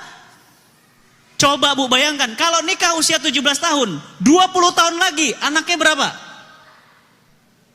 Mungkin bisa 10, mungkin bisa 5, ya enggak? Pertanyaan saya, kalau nikah umur 40, 20 tahun lagi berapa anaknya? Ibu 40 nikah gimana? Ya sudah selesai. Jadi mereka itu berencana untuk apa? Mencegah nikah usia dini. Tapi apa? Zina boleh. Keluar kata-kata no age. Free sex? Oke. With condom. Boleh. Jadi gak apa-apa nak, kamu lakukan saja. Yang penting jangan hamil ya. Nih pakai. Ini bebas, ini rusak. Kalau rumah tangga kita, anak kita gini gimana? Hancur bu. Ya, Masya Allah. Nah, apa cara mereka yang kedua? Sterilisasi keluarga muslim. Karena mereka tahu dalam Islam dianjurkan punya banyak anak. Dianjurkan punya banyak keturunan. Mereka sterilkan. Yang laki-lakinya vasektomi, yang perempuannya itu bektomi. Rahim yang gak berfungsi. Laki-laki masih berfungsi, bisa berhubungan, tapi nggak ada spermanya. Oleh karena itu Bapak Ibu yang dirahmati Allah, inilah strategi-strategi mereka menghancurkan keluarga-keluarga muslim. Dan apa yang dampaknya? Dampaknya, efeknya, satu, keluarga-keluarga muslim, maka konflik keluarga di mana-mana. Ibu udah dengar berita dari Kementerian Agama, setiap tahun perceraian di Indonesia meningkat 300%. Cerai, gampang cerai. Ya, dikit-dikit cerai, Masya Allah. Ya. Kemudian perselingkuhan di mana-mana, perzinahan, tadi ya, menolak hubungan, ya iya. Apalagi aborsi, homoseksual, dan muncul persoalan-persoalan kependudukan. Kenapa? Akibat minimnya angka kelahiran. Jadi orang sekarang itu beda sama zaman old. Orang tua kita anaknya berapa? 7, 11, 12, 13. Sekarang 2, 1, udah cukup, capek. Masya Allah. Bu, ibu tahu bu? Seorang wanita yang melahirkan, menyusui, membesarkan anaknya dan kemudian dia wafat dalam kondisi itu. Apa kata Rasulullah? Dia setara dengan syuhada. Syuhada itu apa bu? Matinya syahid. Masya Allah. Memang ribet. Saya juga tahu. Kenapa? Saya juga punya anak bu. Tahu saya ribet. Makanya apa? Istri gak usah ditambahin bebannya. Udah cukup. Anak saya dua-duanya laki-laki. Yang satunya umur hampir 12 tahun, 13 tahun. Sekarang mau 13 tahun. Adiknya itu baru 1,5 tahun. Kok jauh banget Ustadz? KB ya? Enggak bu. Ngapain KB? Jadi gimana? Allah yang ngasih begitu. Ini tadi malam Masya Allah. Mohon doanya ya bu. Ada flu ya. Kaget juga ada flu kayak gitu ya. Saya pernah dengar katanya flu Singapura. Ya, flu Singapura tuh gimana? Dia flu, dia kayak cacar, tapi cacarnya hanya tangan, kaki, mulut. Pernah dapatnya di Singapura. Jadi katanya pernah satu apartemen itu, langsung satu apartemen itu kena semuanya. Anak-anak bayi. Biasanya yang kena itu usia 7 sampai 7 ke bawah. Ya. Ribet. Nah, namanya ngurus anak ribet, tapi jangan lupa pahalanya besar. Orang tua sekarang gak mau ribet. Nah, oleh karena itu, ibu-ibu, bapak-bapak, maka solusi kita terakhir, 1, apa solusinya? Tafakuh fiddin. Apa itu tafakuh fiddin? Ibu, bapak harus fakih urusan agama. Apa itu fakih urusan agama? Ngerti Islam, ngerti hukum. Nih alhamdulillah nih. Belajar, catat, rekam, nanti di rumah didengerin lagi, ngomong mas suami, mas, ini deh. Tadi aku ngaji sama Ustadz Fatih, ternyata aku baru tahu kayak gini gitu hukumnya nggak boleh ya. Berarti ini hukumnya boleh, ini nggak boleh. Oh gitu ya. Ya udah coba kita tanya yuk diskusi. Tafakuh fiddin. Fakih bu dalam urusan agama. Mama, aku mau nanya. Tadi malam aku mimpi apa nak? Ya mimpi itu sih ma, kayak mimpi berhubungan gitu. Cuma yang keluarnya bukan ini ma, bukan putih tapi bening. Ini apa? Ibu harus ngerti.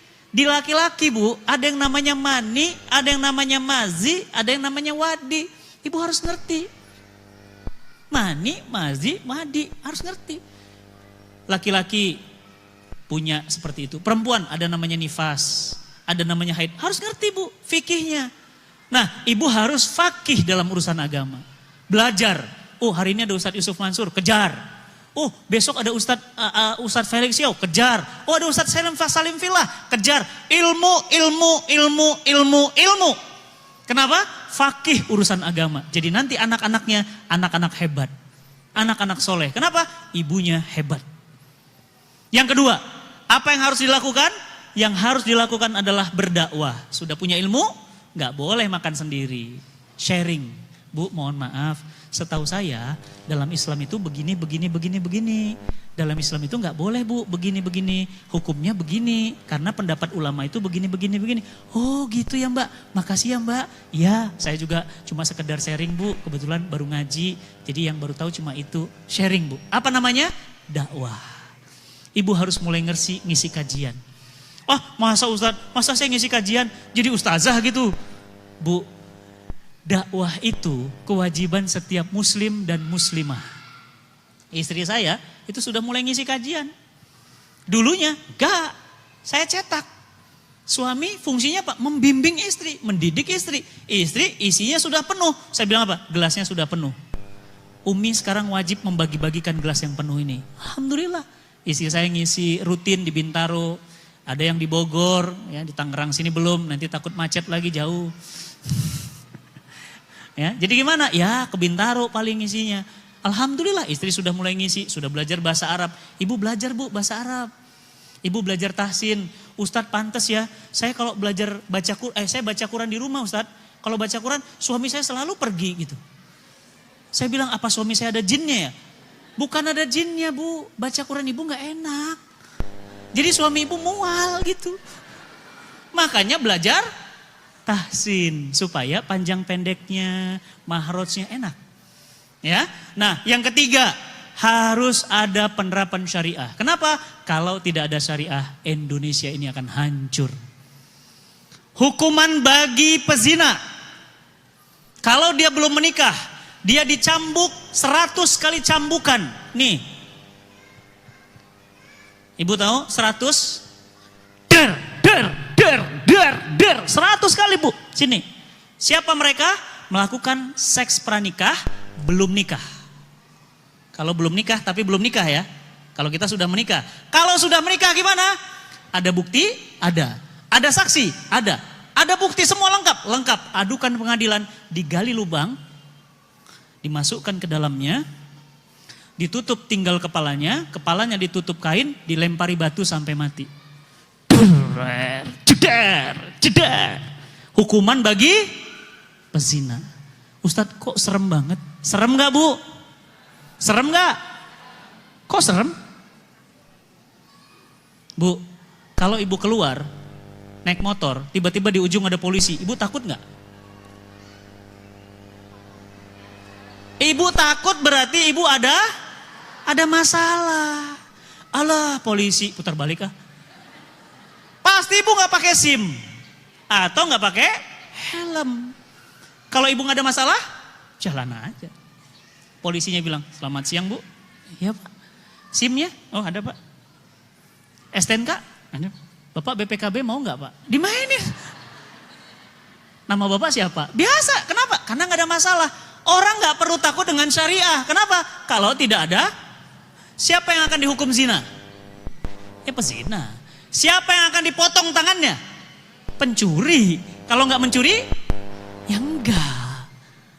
Tapi Ustaz, masa hukumnya dilempar batu?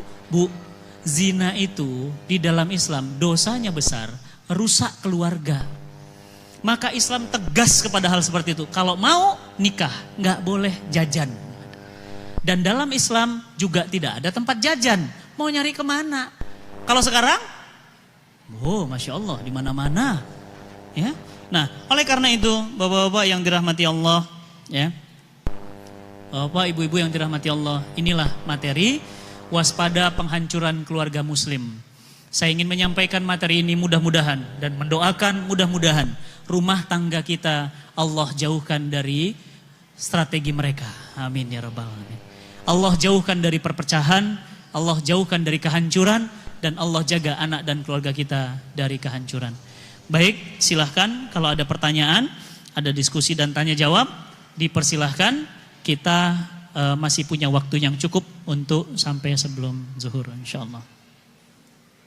Sebelumnya ada pertanyaan. Ya. Ustadz, bagaimana cara yang baik untuk menjelaskan ke anak tentang pacaran? Bagaimana cara mencari pasangan yang sesuai dengan Al-Quran? Ya.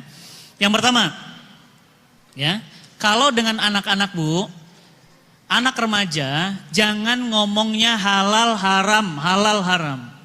Tapi diajak diskusi, diajak ngobrol kayak temen. Diajak ngobrol. Caranya bagaimana? Jelaskan sama dia bahayanya, dampaknya kepada dia. Contoh jelaskan. Nah, kamu mau gak hidupnya berkah, urusanmu mudah, cita-citamu tercapai, badanmu sehat, wajahmu ceger, wajahmu ceria, ibadahmu tenang, mau. Jangan dekati zina, nak. Apa itu zina, mah? Zina itu masuknya kelamin laki-laki ke dalam kelamin perempuan yang bukan mahramnya. Mulai. Oh, tapi kan aku kan sama si Nana kan nggak zina, mah. Aku kan cuma makan bareng, duduk bareng. Nah, deketin aja udah nggak boleh. Kenapa? Karena awalnya kamu memang nggak gitu, tapi awalnya makan bareng, duduk bareng, pegang tangan. Dan laki-laki pegang tangan perempuan, itu beda energinya. Awalnya kamu cuma makan bareng, boncengan bareng, main bareng. Lama-lama kamu akan mengarah ke sana, nak. Tapi gimana dong, Ma? Aku udah naksir sama dia. Nah, sabar. Kalau memang kamu naksir sama dia, kamu memang sudah cocok sama dia. Sekarang kamu kelas berapa? Sekarang aku semester kelas SMA kelas 3. Sabar. Kalau memang kamu sanggup, nanti insya Allah kalau udah kuliah, dan jangan ada interaksi dengan dia, nanti mama dan papa bicarakan lebih lanjut. Nah, kemudian gimana? Anak ini harus belajar Islam. Supaya apa? Dijelaskan kepada dia bahwa apa? Konsekuensi jadi seorang laki-laki adalah jadi seorang ayah. Jadi orang suami. Dijelaskan, Bu. Kalau perempuan gimana? Kalau perempuan dijelaskan juga. Apa? Nah, kamu mikir nggak? Aib keluarga, nak. Kalau ada apa-apa dengan kamu hamil. Kemudian, kamu biarkan anakmu lahir tanpa suami karena dia lari dari kamu. Iya sih, mah, ngeri juga ya. Oke, kalaupun dia tanggung jawab, ini nasabnya nggak bisa nyangkut ke kamu karena kamu belum nikah sudah berhubungan. Astagfirullah. Terus gimana? Sabar, nak. Ya bagaimana dong sabar? Yang pertama, jangan ada kalian berduaan. Jadi ajak ngobrol. Jadi jangan nggak bisa, Bu. Anak sekarang nggak bisa. Ibu masih ingat kemarin ada anak yang bunuh gurunya? Iya. Gara-gara apa? Cuma gara-gara gurunya bilang begini. Itu kamu dari tadi ganggu terus temanmu ya? Sini, didatangin sama gurunya, Bu. Karena lagi belajar kesenian, diambil chat. Cuma diginin doang. Itu anak gak terima, Bu. Begitu gurunya balik badan, dipukul dari belakang, pembuluh darahnya pecah, meninggal. Anak sekarang, Bu, gak bisa Ibu pakai keras-keras, gak laku. Caranya gimana? Diskusi, komunikasi. Ya. Nah, tahu gak itu bahayanya, nak? Sambil apa? Sambil beli buku. Ada Ustadz Felixio dan saya itu mengeluarkan buku bagus, Bu. Bisa didapatkan di toko buku ya Gramedia dan yang ada. Judulnya Udah Putusin Aja. Itu buku bagus, bentuknya kartun, anak-anak suka bacanya. Kalau bukunya teks tebal-tebal banyak ayat, mereka pusing, Bu. Itu sengaja kami buat bentuknya gambar. Judulnya pun keren. Udah Putusin Aja. Warnanya ada yang pink, ada yang biru. Nah, untuk anak-anak ibu yang perempuan, ada juga kami buat buku judulnya ya, Yuk Berhijab. Itu juga sama, banyak gambar, banyak cerita dan zrep semuanya. Sehingga apa? Sehingga anak-anak itu senang bacanya. Jadi itu. Kemudian, Ustadz, bagaimana mencari calon pasangan yang sesuai dengan Al-Quran? Sebelum mencari pasangan sesuai dengan Al-Quran, kitanya dulu harus sesuai dengan Quran. Catatannya satu. Kalau ibu mau cari pasangan sesuai dengan Al-Quran, yang penting yang dicari itu soleh. Kalau perempuan, solihah. Itu aja dulu. Kenapa? Kalau ibu punya, nanti anak ibu punya pasangan solihah, karena anak ibu laki-laki, kasih dia angka 1. Kasih dia angka 1. Kalau dia solihah. Kalau dia solih, kasih angka 1. Kalau dia kebetulan Ustadz, cantik sih anaknya, tambah angka 0 di belakangnya. Alhamdulillah Ustadz, kebetulan anak saya tuh ngelamar, ya kebetulannya aja Ustadz, masih keluarganya Hamengkubuwono, tambah angka 0. Alhamdulillah Ustadz, kebetulan memang orang kaya, ya bapaknya sih yang kaya, anaknya kecipratan doang. Anak orang kaya, ya tambah angka 0. Kebetulan Ustadz pinter Ustadz, lulus dari ITB, IPK-nya 3,9, tambah angka 0. Alhamdulillah Ustadz pinter masak lagi. Kebetulan karena kita sama-sama Padang, dia jago banget buat cincang. Tambah angka 0. Alhamdulillah Ustadz pinter mijet. Kemarin aku tes Ustadz, mijet kakiku. Enak banget. Tambah angka 0. Makin banyak nolnya, ini anak gimana? Makin mahal. Tapi kalau nggak ada angka 1-nya, anak orang kaya, cantik, 0. Cantiknya dipakai untuk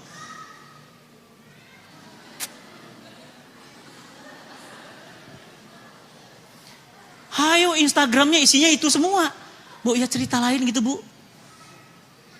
Bulu hidung, masalah mata, masalah alis, kadang jadi sincan. Kadang alisnya biru, Bu, ya. Yang penting tuh soleh dulu.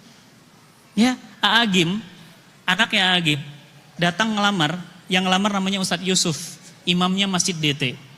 Datangnya gimana? Ayah, saya berencana untuk melamar Ica untuk jadi istri saya. Oh, mau ngelamar, iya. Sudah hafal berapa Al-Quran? Alhamdulillah ya, baru tuh 30 juz saja. Ya iya, hanya 30 juz Quran ya. Sudah, udah dipanggil. Cak, sini nak. Ya, kamu udah kenal? Sudah. Ya. Suka nak? Suka. Ya sudah. Mau kapan nikahnya? Udah. Cepet gampang.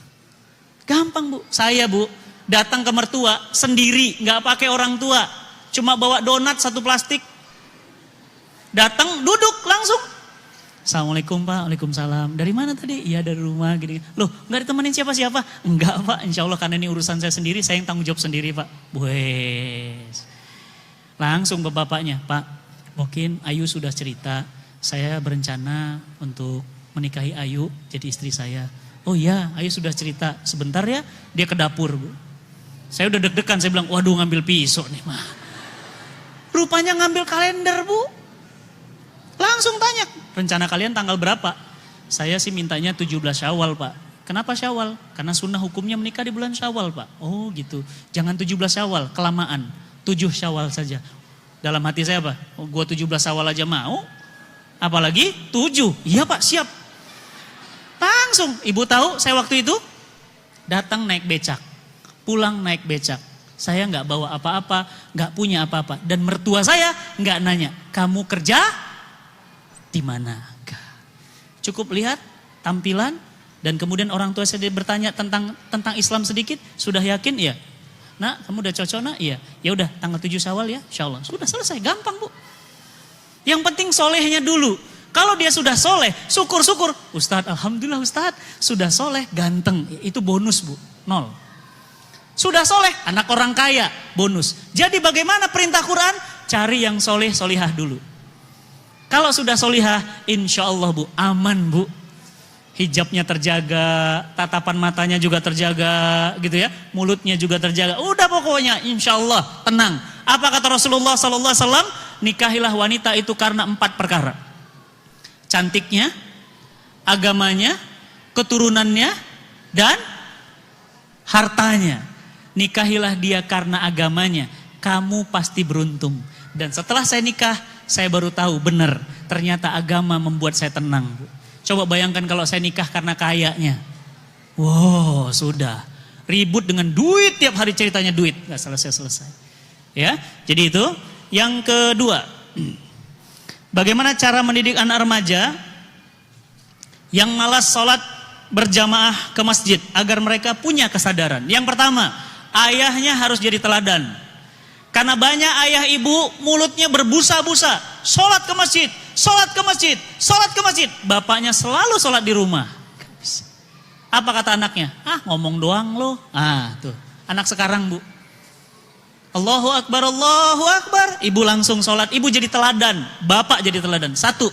Yang kedua, ajak mereka sejak kecil. Biasakan, bawa ke masjid. Makanya masjid itu Bu, mohon maaf, harus ramah sama anak-anak.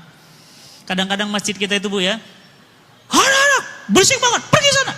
Jangan Bu, mereka takut jadinya. Biarkan mereka duduk di sini softnya, biarkan mereka main-main. Kenapa? Tapi tetap dikasih tahu, nanti pada saat sholat, kamu tenang ya, gak boleh lari-larian nak ya. Nah, kemudian apa lagi? Yang ketiga, kalau anak itu tidak mau ke masjid, mohon maaf. Bukan bapak ibu yang minta agar mereka punya kesadaran. Coba introspeksi. Kenapa anak dan istri kita nggak nurut Pak? Jangan-jangan bapak dan ibu menyulangi anak dan istri dari harta yang haram. Kalau anak susah diatur, kalau istri kerjanya mbangkang, jangan-jangan darah dan dagingnya tumbuh dari harta yang haram. Orang yang tumbuh dari harta yang haram susah diajak dekat sama Allah. Jadi pembiasaan, teladanan, makanan. Ya, insyaallah. Kemudian yang ketiga. Banyak pertanyaannya. Ustadz, bagaimana sikap saya dan suami jika sudah menerapkan hukum Islam? Tetapi keluarga besar dan tetangga pun jadi berubah sikapnya. Karena itu saya dan suami merasa terasingkan. Oh iya. Maksudnya bagaimana Ustadz kalau suami dan istri sekarang sudah mulai Islami? Contoh misalnya pakaiannya, kebiasaannya. Tapi suami ini tetangga merasa terasing. Kok terasing? Semestinya tidak Bu. Orang yang rajin ngaji mestinya semakin sayang sama tetangga. Kenapa? Rasul sampai-sampai mengatakan 3 kali. Apa kata Rasul? La yu'minun, la yu'minun, la yu'minun. 3 kali. Tidak beriman, tidak beriman, tidak beriman. orang muslim, seorang yang tetangganya menjadi tidak nyaman karenanya. Berarti semestinya makin ngaji bukan sekedar penampilan yang berubah, tapi apa? Akhlaknya baik sama tetangga.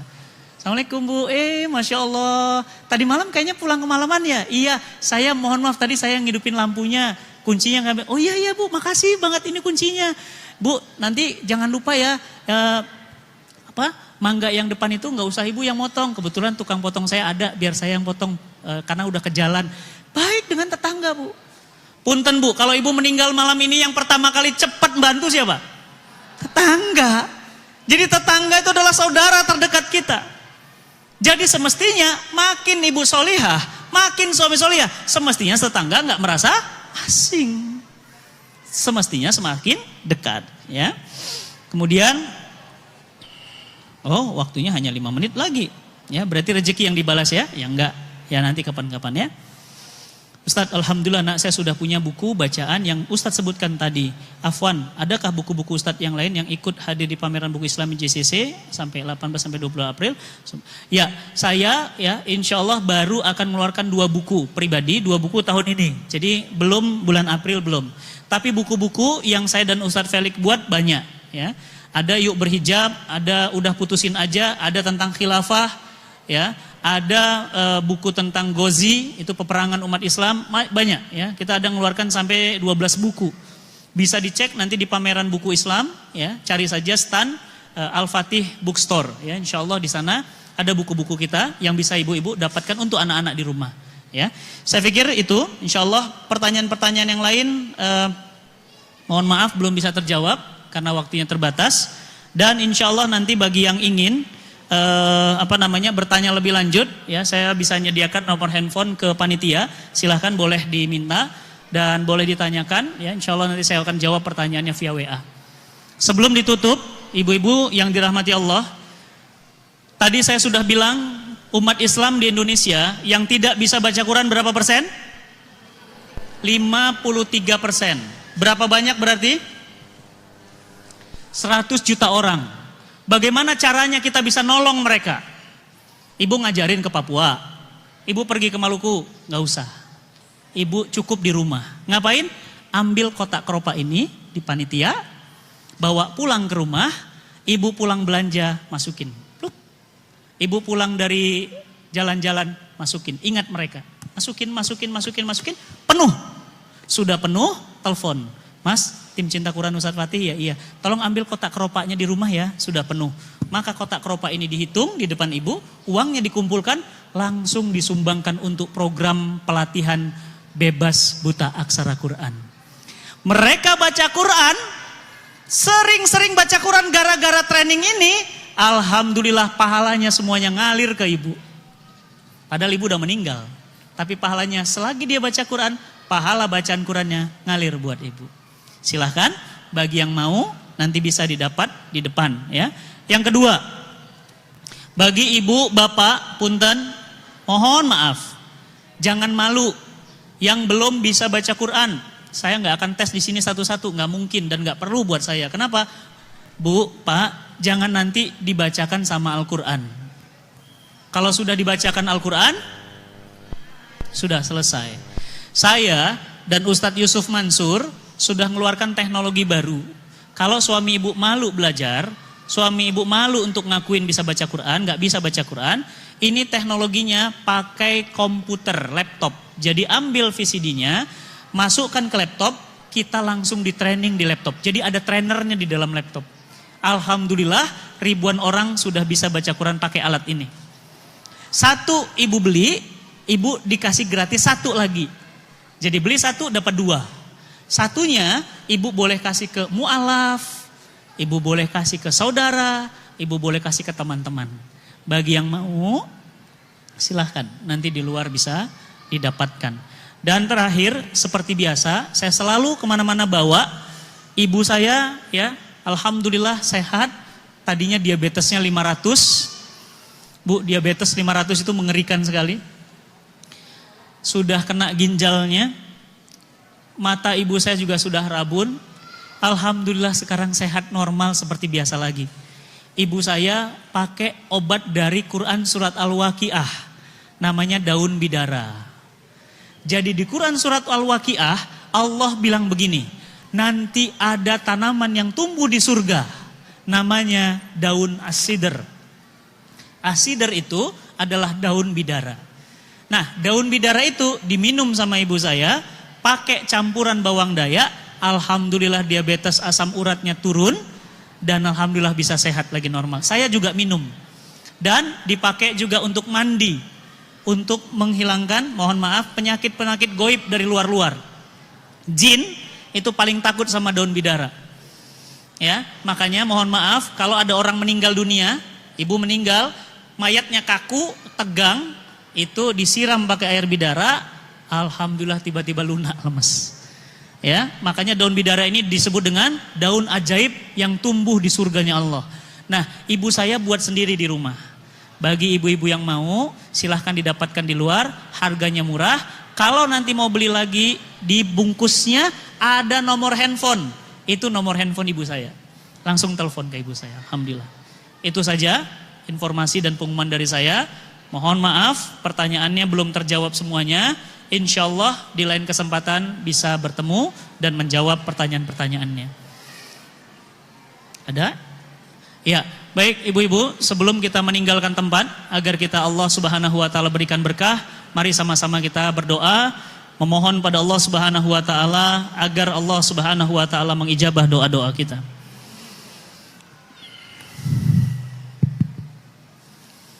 Ibu-ibu yang dirahmati Allah, bapak-bapak yang dirahmati Allah, mari sama-sama kita memperbanyak istighfar. Astaghfirullahalazim, astaghfirullahalazim. Astaghfirullahalazim, allazi la ilaha illa huwal hayyul qayyum wa atubu ilaik. Astaghfirullahalazim.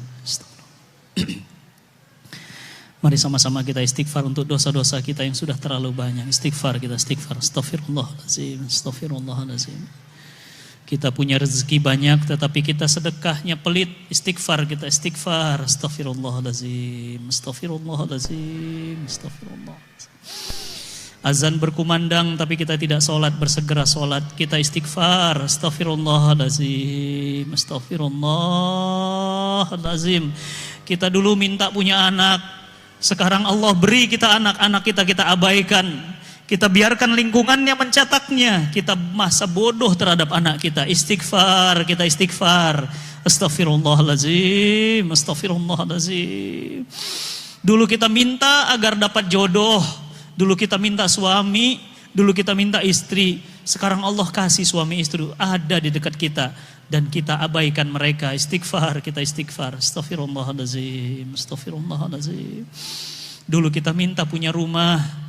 Tapi rumah kita sekarang kayak kuburan. Karena rumah kita tidak pernah dibacakan Al-Quran. Padahal Al-Quran di rumah kita begitu banyaknya dan begitu indah cantiknya. Istighfar. Astaghfirullahalazim, astaghfirullahalazim, astaghfirullahalazim. Astaghfirullahalazim, allazi la ilaha illa huwal hayyul qayyum wa atubu ilaik. Alhamdulillah, alhamdulillahi rabbil alamin. Wassalatu wassalamu ala asrafil anbiya'i wal mursalin wa ala alihi wa sahbihi wa sallim. Allahumma rabbana zalamna anfusana wa illam taghfir lana wa tarhamna lanakunanna minal khasirin. Rabbana ya Allah, ampunkan dosa-dosa kami ya Allah. Kami sadar besok kami akan pulang.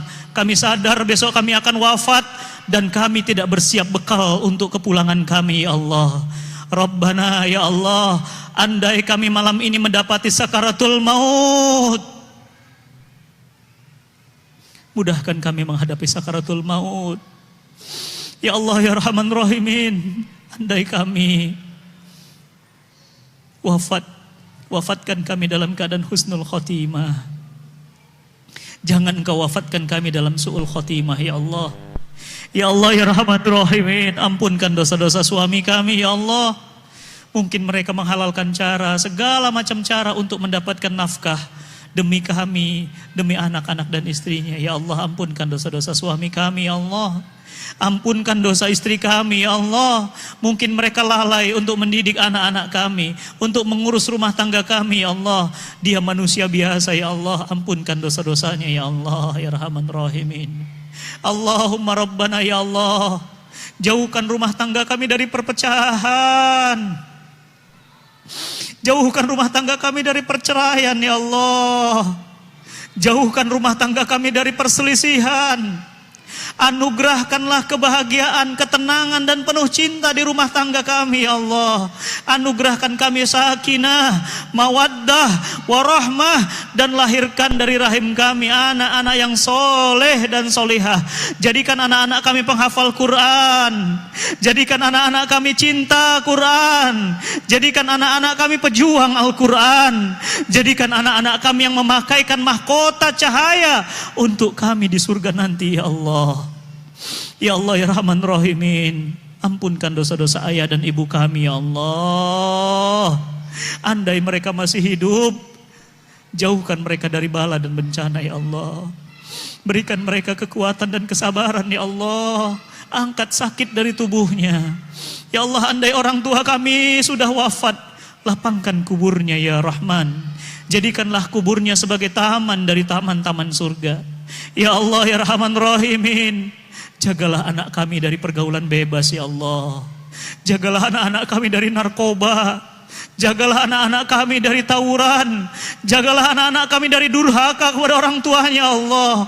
Ya Allah, anak kami adalah harapan hidup kami ya Allah. Anak kami adalah investasi akhirat kami ya Allah. Ya Allah, jadikanlah kami orang tua yang penuh perhatian, penuh cinta kepada anak-anak kami ya Allah. Ya Allah, jadikanlah kami orang tua yang bertanggung jawab. Bukan hanya sekedar jadi orang tua biologis, tapi juga orang tua yang ideologis ya Allah. Ya Allah ya Rahman Rahimin, kelak kami pasti akan wafat ya Allah. Jangan kau wafatkan kami dalam keadaan maksiat. Jangan kau wafatkan kami dalam keadaan tidak sholat. Wafatkan kami kami dalam keadaan sujud dan ruku. Wafatkan kami sedang menunaikan umrah. Wafatkan kami sedang dalam keadaan dekat denganmu ya Allah. Ya Allah ya Rahman Rahimin, bukakanlah pintu-pintu rizki untuk kami ya Allah. Engkau maha kaya ya Rahman, ya Razak, ya Alim. Ya Allah, lunasilah hutang-hutang kami ya Allah. Menjadi beban hidup kami ya Allah. Jangan kau wafatkan kami dalam keadaan berhutang ya Allah. Karena kami takut hutang-hutang kami menghalangi kami masuk ke dalam surgamu ya Allah. Ya Allah, bukakanlah pintu-pintu rizki dari langit. Andai ada di langit turunkan, andai ada di bumi keluarkan, andai jauh dekatkan, andai sulit mudahkan, andai haram sucikan ya Allah. Ya Allah ya Rahman Rahimin, bimbing langkah kami, bimbing hati kami, bimbing mata kami, telinga kami untuk senantiasa taat dan patuh padamu ya Allah. Allahumma rabbana atina fid dunya hasanah wa fil akhirati hasanah wa qina azabannar wa qina azabannar wa qina azabannar bi rahmatika ya arhamar rahimin. Subhana rabbika rabbil izzati amma yasifun wa salamun alal mursalin walhamdulillahi rabbil alamin. Assalamualaikum warahmatullahi wabarakatuh.